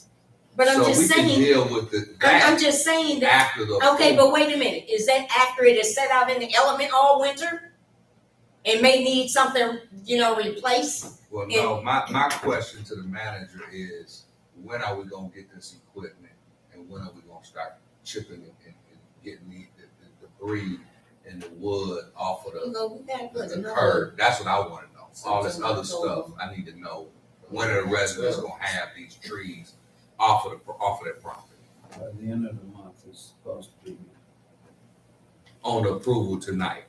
So if it's here by the end of the month, Where? then we should start seeing Yes. this being executed October, November, Okay, and hopefully completed then. way before winter. The trees, it'll be forever thing, because Ben Harbor's full of a lot of dead trees, and we need to take care of them. Right, but the But my first question step is, is the Do we approval. have room in our public works facility to house them? I mean, I'm just We asking. creating a problem. No, we I'm haven't even not, I'm approved. asking because you can't, Commissioner Henderson has not spoken. yes, she has. Yeah, I was just asking, with I don't the understand. chip wood, people can actually use those pieces to put them in their yards or recycling, for whatever. I'd rather use Firewood. tires. Firewood, they can I'd use rather those use shredded tires. So, to burn, they can burn them for wood chips in there. yeah, They can it's, burn we them can be like resourceful, but if we are There's- filibustering Yeah, yeah. and Hey, procrastinating and Yeah. the needs of the Yeah. residents, it's not met. Okay, well, So I call remember for this the question. conversation. Commissioner Edwards? Guess what we doing? Oh, okay, yes. Oh, did you have? No, go ahead. Okay. Yes. Commissioner Henderson? Yes. Commissioner Henry? Yes. Commissioner Isom? Yes. Commissioner Singleton? Yes. Mayor Pro Tem Seats? Commissioner Adams? We're recorded, right? Yes. Commissioner Clark Griffin? Yes. Mayor Mohammed? Yes. Motion carried. Brings us to staff comment. Yeah. Ask that people in the audience respect the meeting. That's the end. It is an official government meeting. Chair recognizes the Committee on Economic Development Director, Director Lewis. Since I've given the cable report, I don't have anything really. Chair recognizes the City Assessors Department. Nothing to report at this time. Chair recognizes our Director of Public Safety, Director McGinnis. Good evening. One thing that I will kind of report is, there obviously is a question as far as my association I'm a member of. So I'll run those down. So one of the things when Mr. Mitchell got here, he said he wanted his department heads to be affiliated with their trade organizations. Mines are the International Association of Chiefs of Police at home. This is your question. International Association of Chiefs of Police. Point of order. International Association of Chiefs of Police Net. The Michigan Association of Chiefs of Police. The National Association of Chiefs of Police. Noble, National Organization of Black Law Enforcement Executives. And National Association of Fire Chiefs. And lastly, FOP. So those are my memberships that I'm part of. So those are what we have. We got a $2.5 million budget. This is a couple $100. So not to mention our training affiliations. Deputy Director Clark is part of these as well as some others. So that's all I have. Thank you. Chair recognizes the Director of Finance, Director Williams. Good evening, everyone. So I just want to give you guys an update that right now my office is preparing for the up and coming audit. And we're going to be preparing for that from now until like December with the Raymond Accounting firm. And there were just a couple of questions that was asked by a few of the commissioners that I want to address. And one of them was, what was the percentage of the overall operating costs in the budget for public safety? And that percentage is 27%. And last year, that percentage was 26%, so it's just only up 1%. And there was another question by Commissioner Henderson about partnerships with Berrien County and the infrastructure. So I followed up on that, and I'm waiting for them to get back with me. And so I contacted the treasurer over there, and they should be getting back with me, and I'll follow up with you. And I have nothing else after. Thank you, Director Williams. Chair recognizes our City Attorney, Attorney Rock. Thank you, Mayor. Just a quick comment. We have a zoning board of appeals meeting directly after this one. Thank you. Chair recognizes our City Clerk. No report. Chair recognizes our Katie, City Manager. I have nothing to report. Thank you. Thank you. Chair recognizes our at-large Commissioner, Commissioner Adams. I would just like to see this body join some associations to where we can get what we need for our residents. I was reminded lately that Captain James Turner asked me, why are none of you guys over there representing Benton Harbor on the Rotary club. And that's when I learned that it was actually a cost. And in turn, I emailed our then city clerk, and I never got an answer as to what's the cost for us to be a member of, because I heard that they was over there taking care of business that concerned us, and we weren't at the table, but we were definitely on the menu, which has really been the case, which is why Benton Harbor is in the shape that it's in. Because nobody seems to care enough to go to meetings that concern this community. Some are just here with self-seeking motives, long as they're taken care of. But that makes the world a very selfish place, that they should have a planet all of their own. But there's a lot to be done, and we're lacking on taking care of these people. We've lacked for too long. I've been sitting down here crying for training for this community for 20 years now. But everybody worried now, who's gonna flip a burger? Don't get on it. Flip it yourself. Everybody's not gonna be rich. Somebody's gonna have to ride a mower. Everybody wants an easy job, or the bullying one. America is falling apart. Who really cares? All of us just passing through, so somebody ought to. And we don't know what the next second holds. But with that, I'm gonna close. Thank you, Commissioner Adams. Chair recognizes Commissioner Henry. I'm just gonna go back to my original conversation about the ARPA money.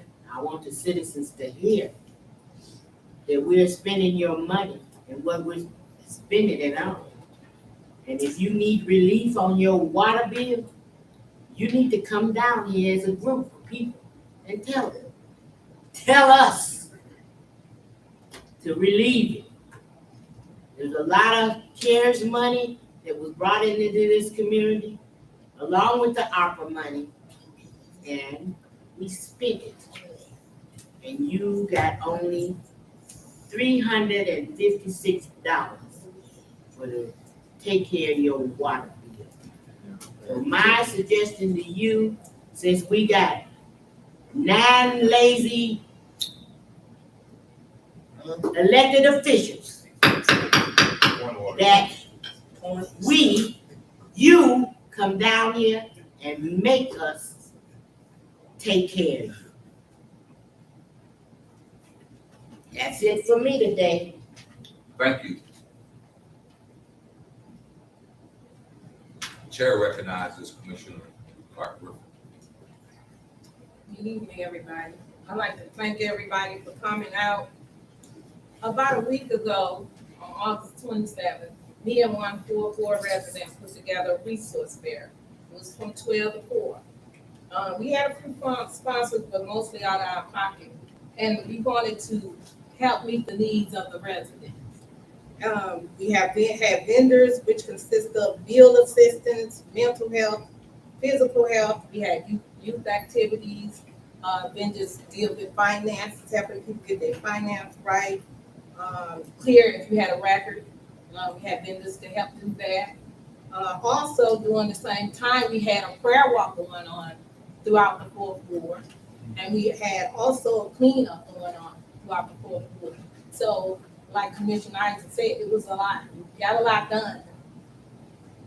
And I just want to thank the sponsors also that helped us, and the fire truck was there for the kids also. I want to thank Chief McGinnis. And we had, I just want to thank my son that donated gifts. My youngest son, Jeffrey, my oldest son, Miguel, he had also rented a U-Haul, and he was also part of the cleanup. And then Demario Eddie, Shaquille Turner, he rented a Bobcat and other items for the cleanup at his own expense.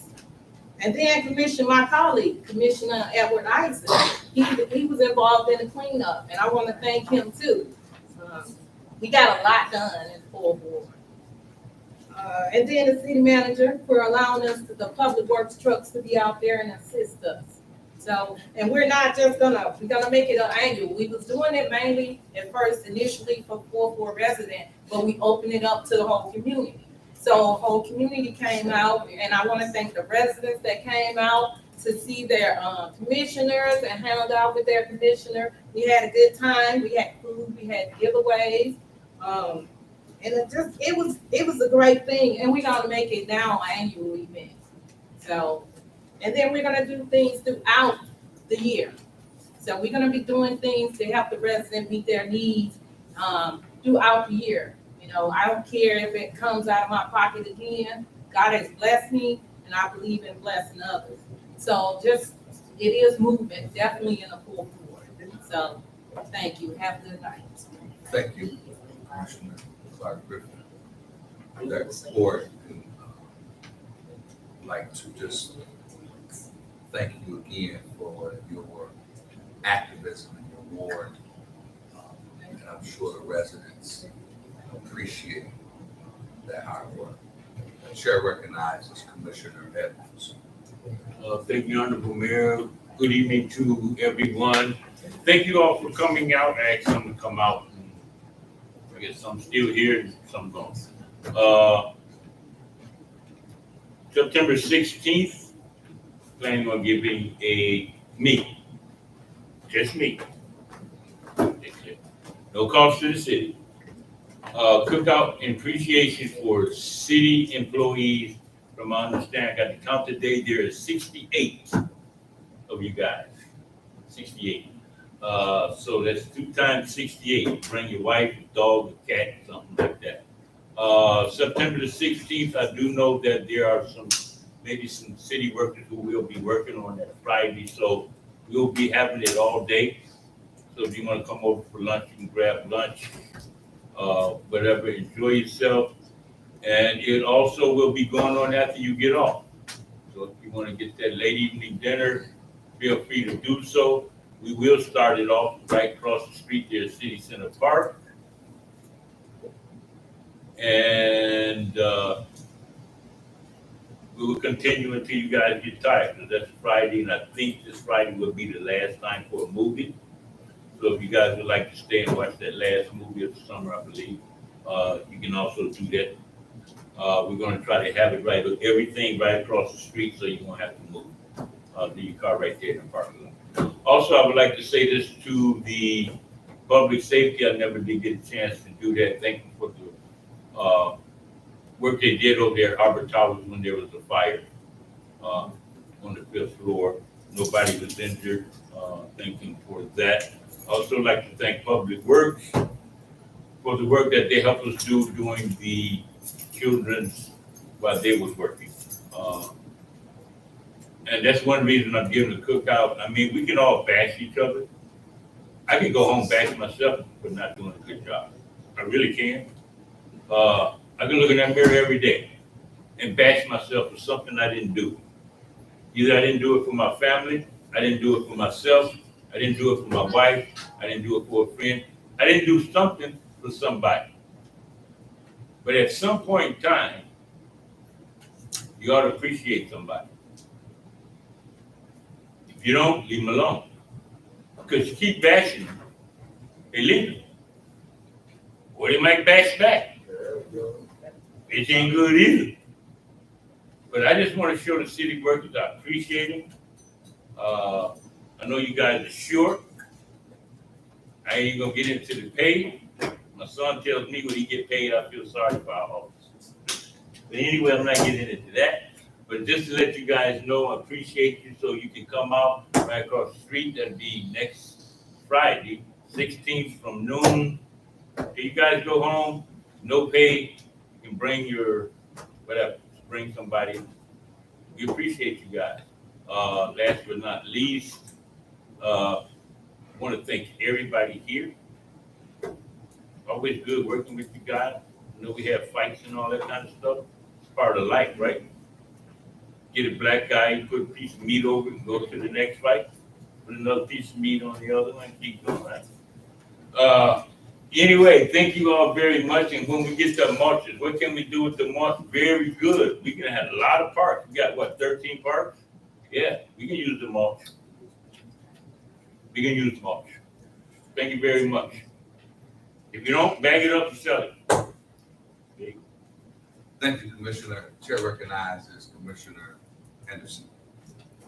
Thank you, Honorable Mayor. I'd just like to thank everybody for coming out, and just leave these, final words.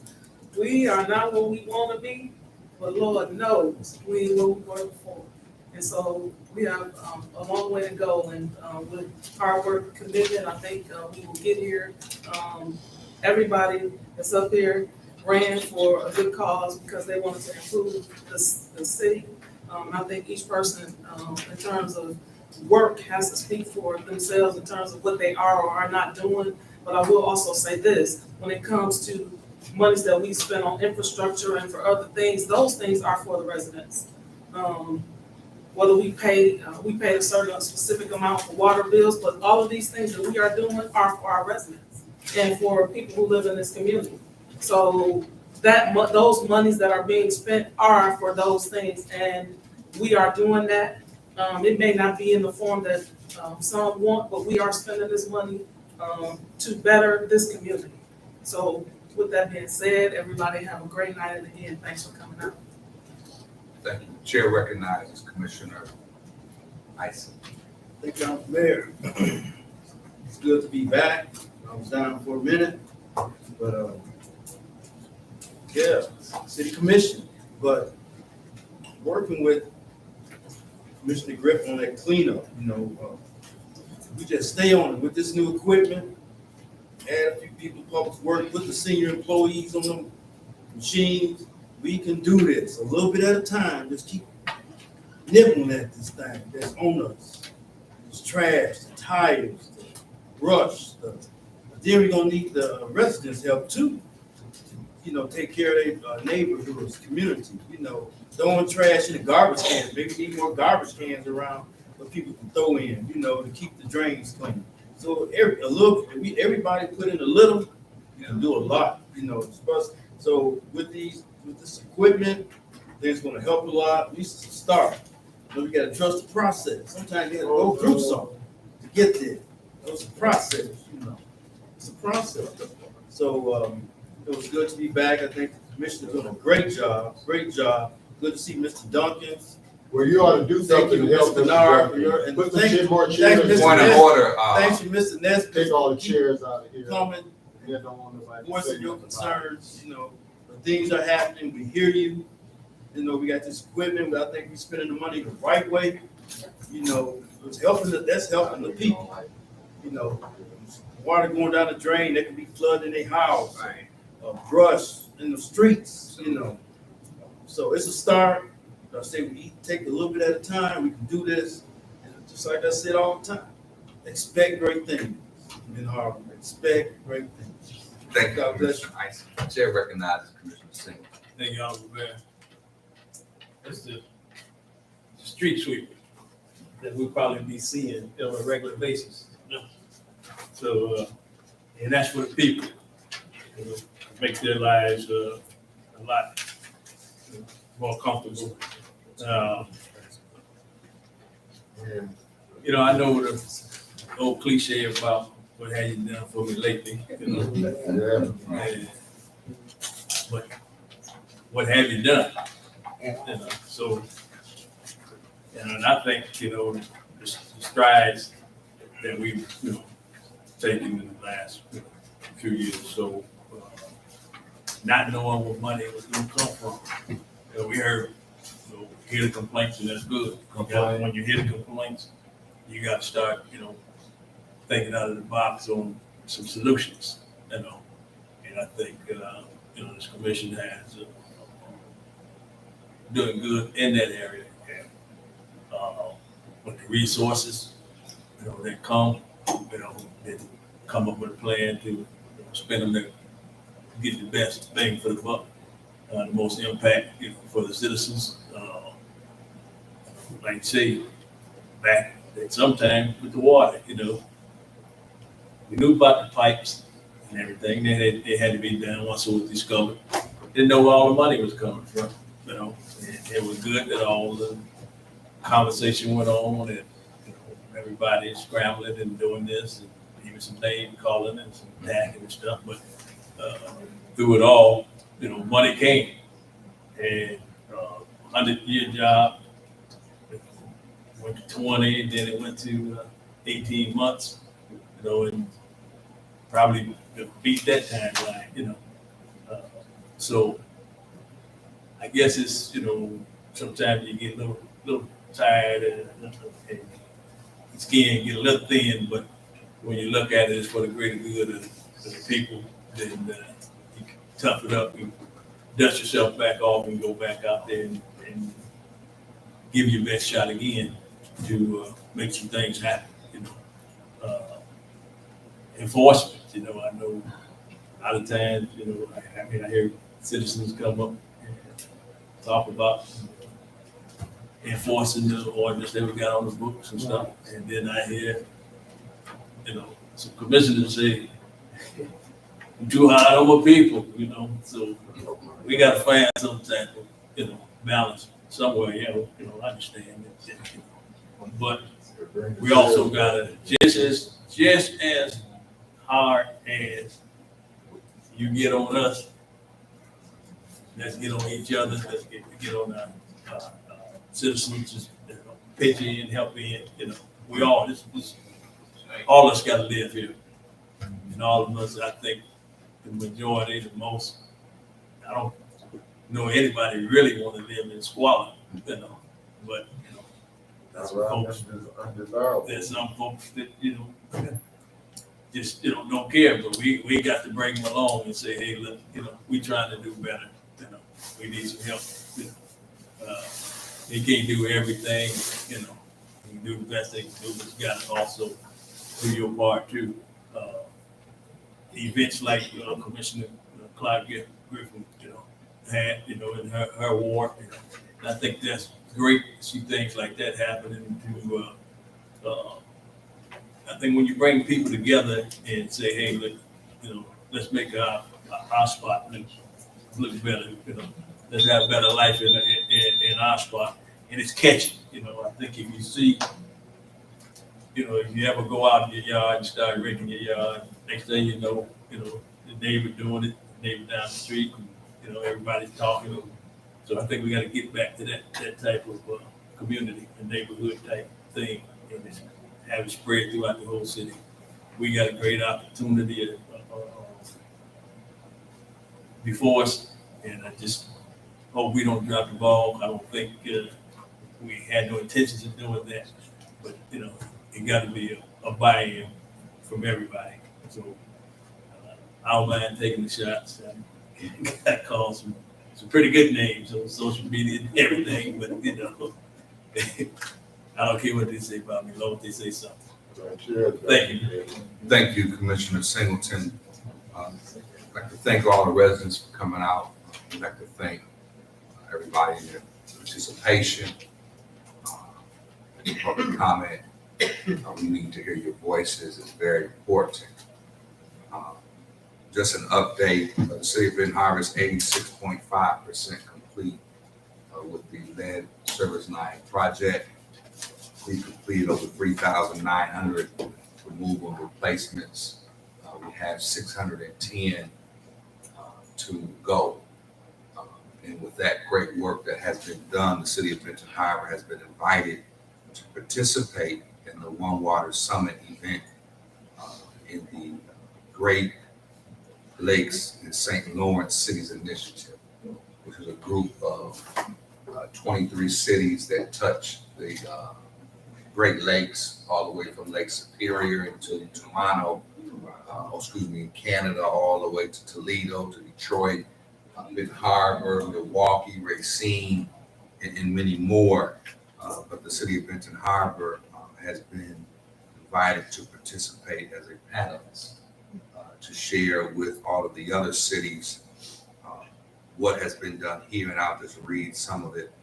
Any successful efforts, programs of the city to address this need, cities are encouraged to emphasize efforts programs initiated with state and or federal funds in order to help make the case that mayors are key partners for delivering transformative infrastructure improvements at the local level.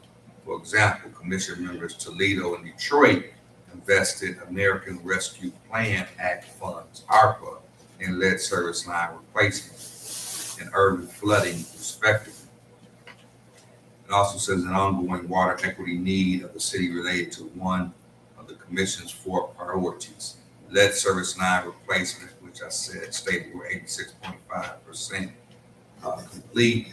Water affordability, although there was a increase which added $7 per month to your bill, a total of $85 on the year, with the city of Benton Harbor approving $1 million, which was $350 plus on the resident's bill.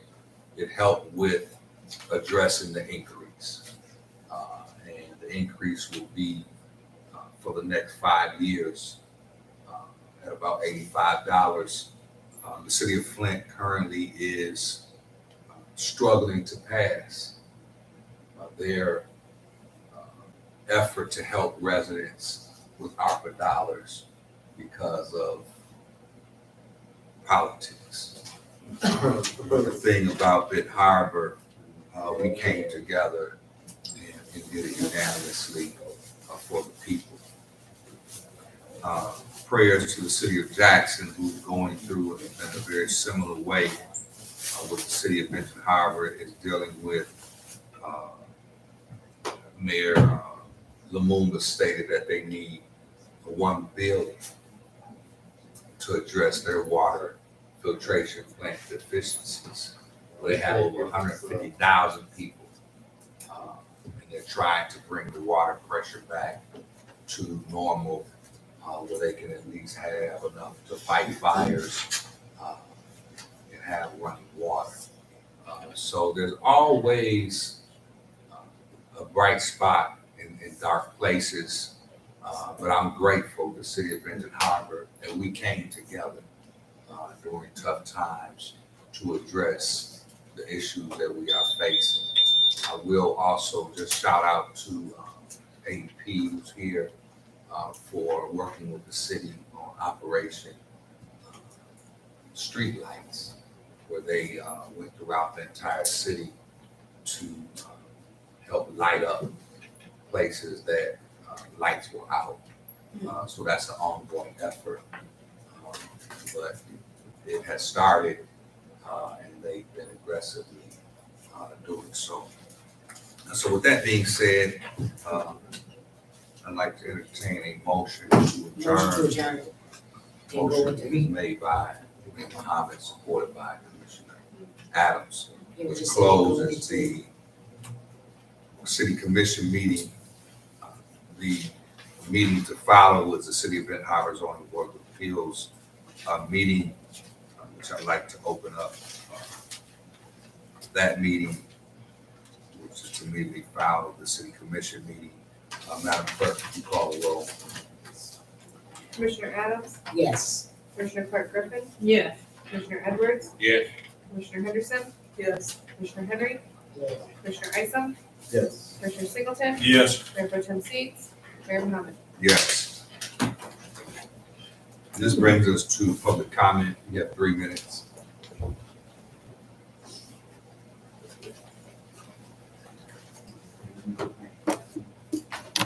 Public comment on what? For the public hearing. The zoning board of appeals meeting.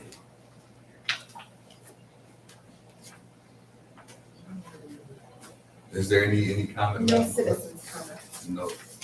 So this is not, no, there's no citizens No comment. citizens comment.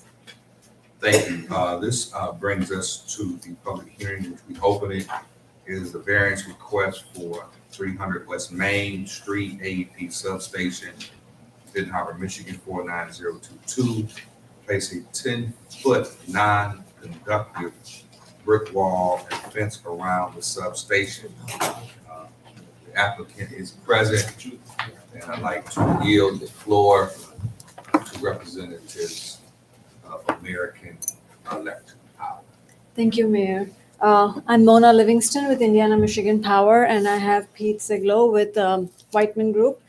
Our request is to pass the variance for the fence that's going to go around the Main Street substation.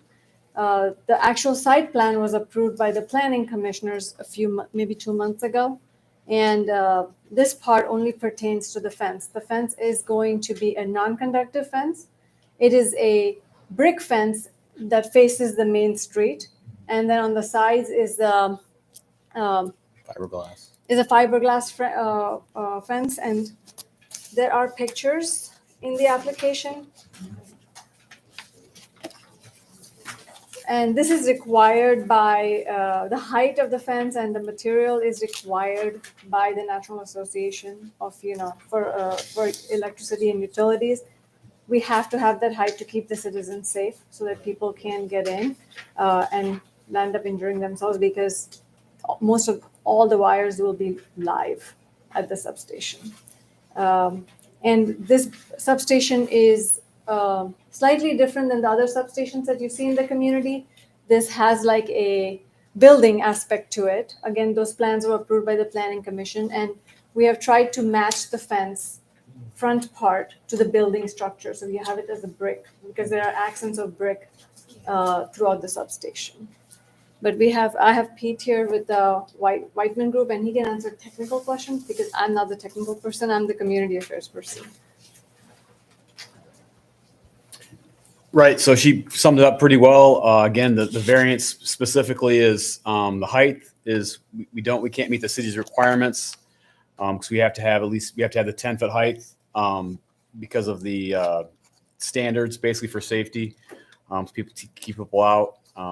It's non-conductive for various reasons because of the proximity to the property line. There's some grounding issues that require it to be non-conductive. Typically fences you'll see are metal, which are conductive. So in this case, to be more safe, it's non-conductive means like if a wire falls on it, it won't conduct electricity. It won't get induced voltage and cause a problem. So that's why it's that special type of fence.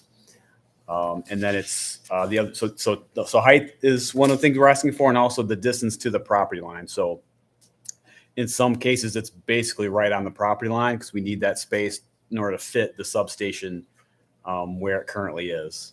And currently, it's essentially on the property line as it is on two of the sides. So yeah, and then the improvement though, we are on the Main Street side, we are able to move it back quite a bit to enhance the view there from Main Street a little bit. So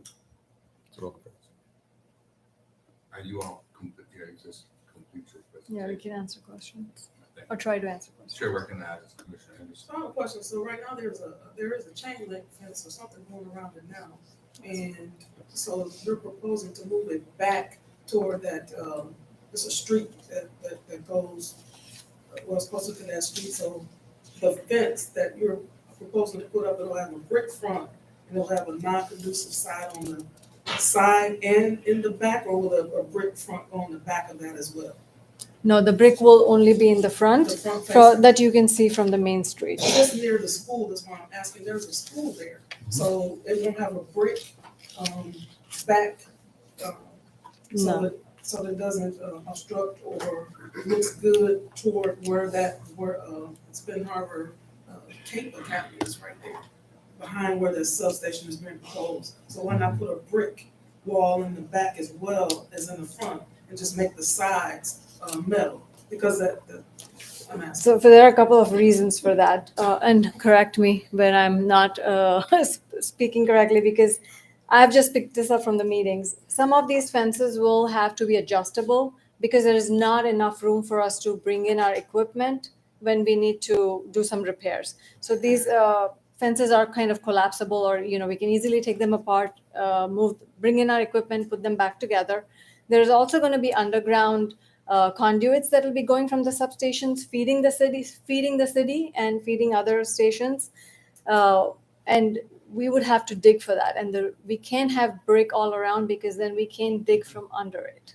And the front fence, we moved back a little on the request of the planning commissioner so that there would be like a sidewalk and it would look aesthetically more pleasing. But that was my understanding. Please add to it whatever you think is necessary, Pete. I think those are, yes, some of the reasons why. Typically, the AEP does not use solid wall fences, only when requested specifically for visual reasons, right? And there's lots of reasons for that. But those are a couple of really good ones. Is there's large equipment, large transformers that if one gets lost, we need to get it in there quickly. We can't, have delays, so we need fences that we can take down if needed to get equipment in and out. So that's why we focused on the front with the brick, and then the sides and the back are the more standard type fence. Again, it's definitely a nicer fence than just your standard chain link. It has a depth to it, so when you look at this kind of sideways, you can't see through it. But when you look straight through, you can see through it, like you would on a chain link fence. So hopefully that helps. Yeah, and I misspoke. You'll see Wells that's back there, not King. But yeah, there's a school. I didn't remember that. Yeah, there's a school kind of behind it to the side. Right. Chair recognizes Commissioner Adams. Thank you, Honorable Mayor.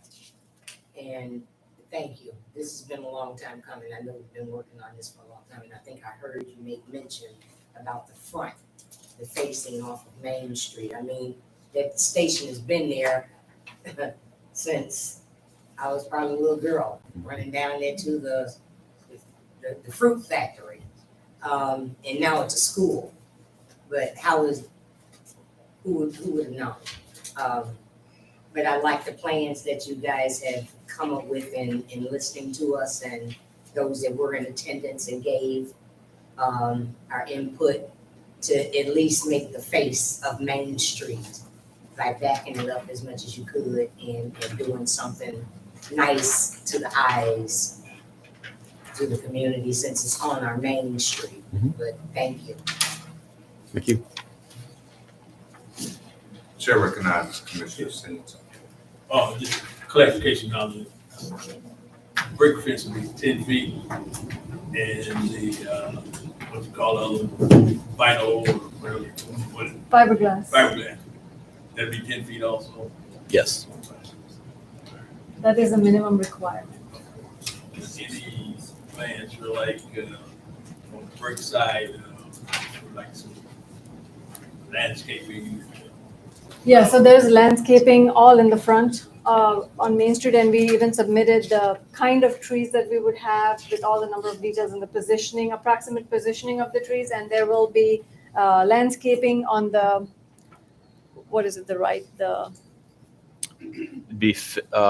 between the Wolf properties and the Main Street substation. Yeah, the west side. The west side, and then east side will also have landscaping, but we just kind of are working with the property owner there and just reimbursing them to do the landscaping that works best for them, because it's kind of, they have pretty much other parts done. And there will be some trees even in the back, but not many, because we do need to there will be a retention pond there, so we do need to have access. Yeah, but there's landscaping all around with heavy landscaping in the front. Thank you. So I'm just going to read over a few questions. Number one, please briefly describe the proposal, what you would like to do, which is done. On which standard or standards of the zoning ordinance of the city of Benton Harbor requesting that variance height and materials. Please explain the exceptional characteristics of your property, not the structure or your personal situation that cause an unnecessary hardship that you seek to relieve through the variance procedure. Four, please explain why the zoning board of appeals should conclude that each of the following standards have been met as it must do in order to approve any requested variance. Please address each standard individually and be as specific as possible. A, the variance will not be detrimental to adjacent property and the surrounding neighborhood. B, the variance will not impair the intent and purpose of this ordinance. C, exceptional or extraordinary circumstances or conditions apply to the property in question or to the intended use of the property that do not apply generally to other properties in the same zoning district and vicinity. Such circumstances shall create a practical difficulty because of unique circumstances or physical conditions such as narrowness, shallowness, exceptional shape or topography, property involved, or to the intended use of the property. B, the variance is necessary for the preservation and enjoyment of a substantial property right similar to that possessed by other properties in the same zoning district and in the vicinity. Possibility of increased financial return shall not of itself be deemed sufficient to warrant a variance. The condition or situation of the specific piece of property or of the intended use of said property for which the variance is sought is not of so general or recurrent a nature as to make reasonably practical formulation of a general regulation, the condition or situation. F, the condition or situation for which the variance is sought shall not be the result of actions of the property owner. G, strict compliance with area setbacks, frontage, height, bulk, or density requirements would unreasonably prevent the owner from using the property for a permitted purpose or would render conformity unnecessarily burdensome. H, the variance requested and the minimum change necessary to mitigate the hardship. The variance will relate only to property that is subject of the application. 5, please include a dimension site plan adequate to allow the zoning board of appeals to understand the current state and exceptional characteristics of your property and the requested relief. 6, please include the legal description of the property either separately or as part of your answer to the above questions. Mr. Attorney, have all of these? I believe between their application and their presentation today, they have explained and the findings, and I believe it's the zoning board to agree or disagree with if the applicants have met those factors. And do you see anything in here that has not been satisfied? Well, there's also a recommendation from the building inspector, the building official, and the building official reviews the application for making sure that the applicant has met all the required steps to get here. So, yes, I mean, Do you see any legal reason? no, I mean, I don't see any legal reason for this zoning board cannot make a finding based on their application. Thank you. Chair recognizes. Okay, I think you may have just answered it. I don't know. I'm just thinking stuff where everybody else does. But the planning and zoning and then here, but this is a public hearing. So does that mean it goes back to plan, or we're making a decision tonight? Tonight. Oh, okay, then call for a question. So before the zoning board of appeals, a motion will have to be made to approve the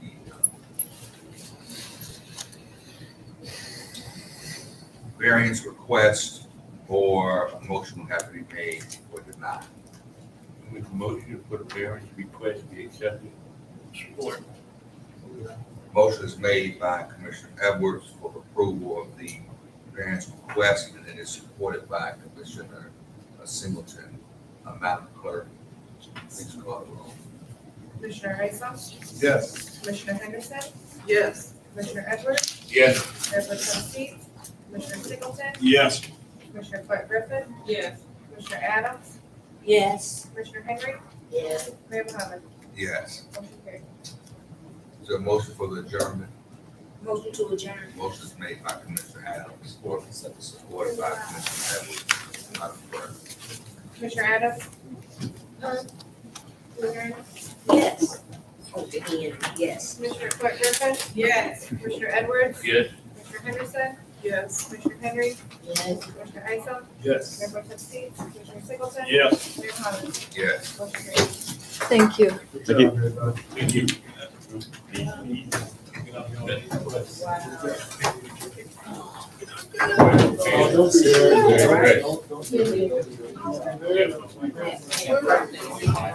Yeah, you see this. Where do I start? You know,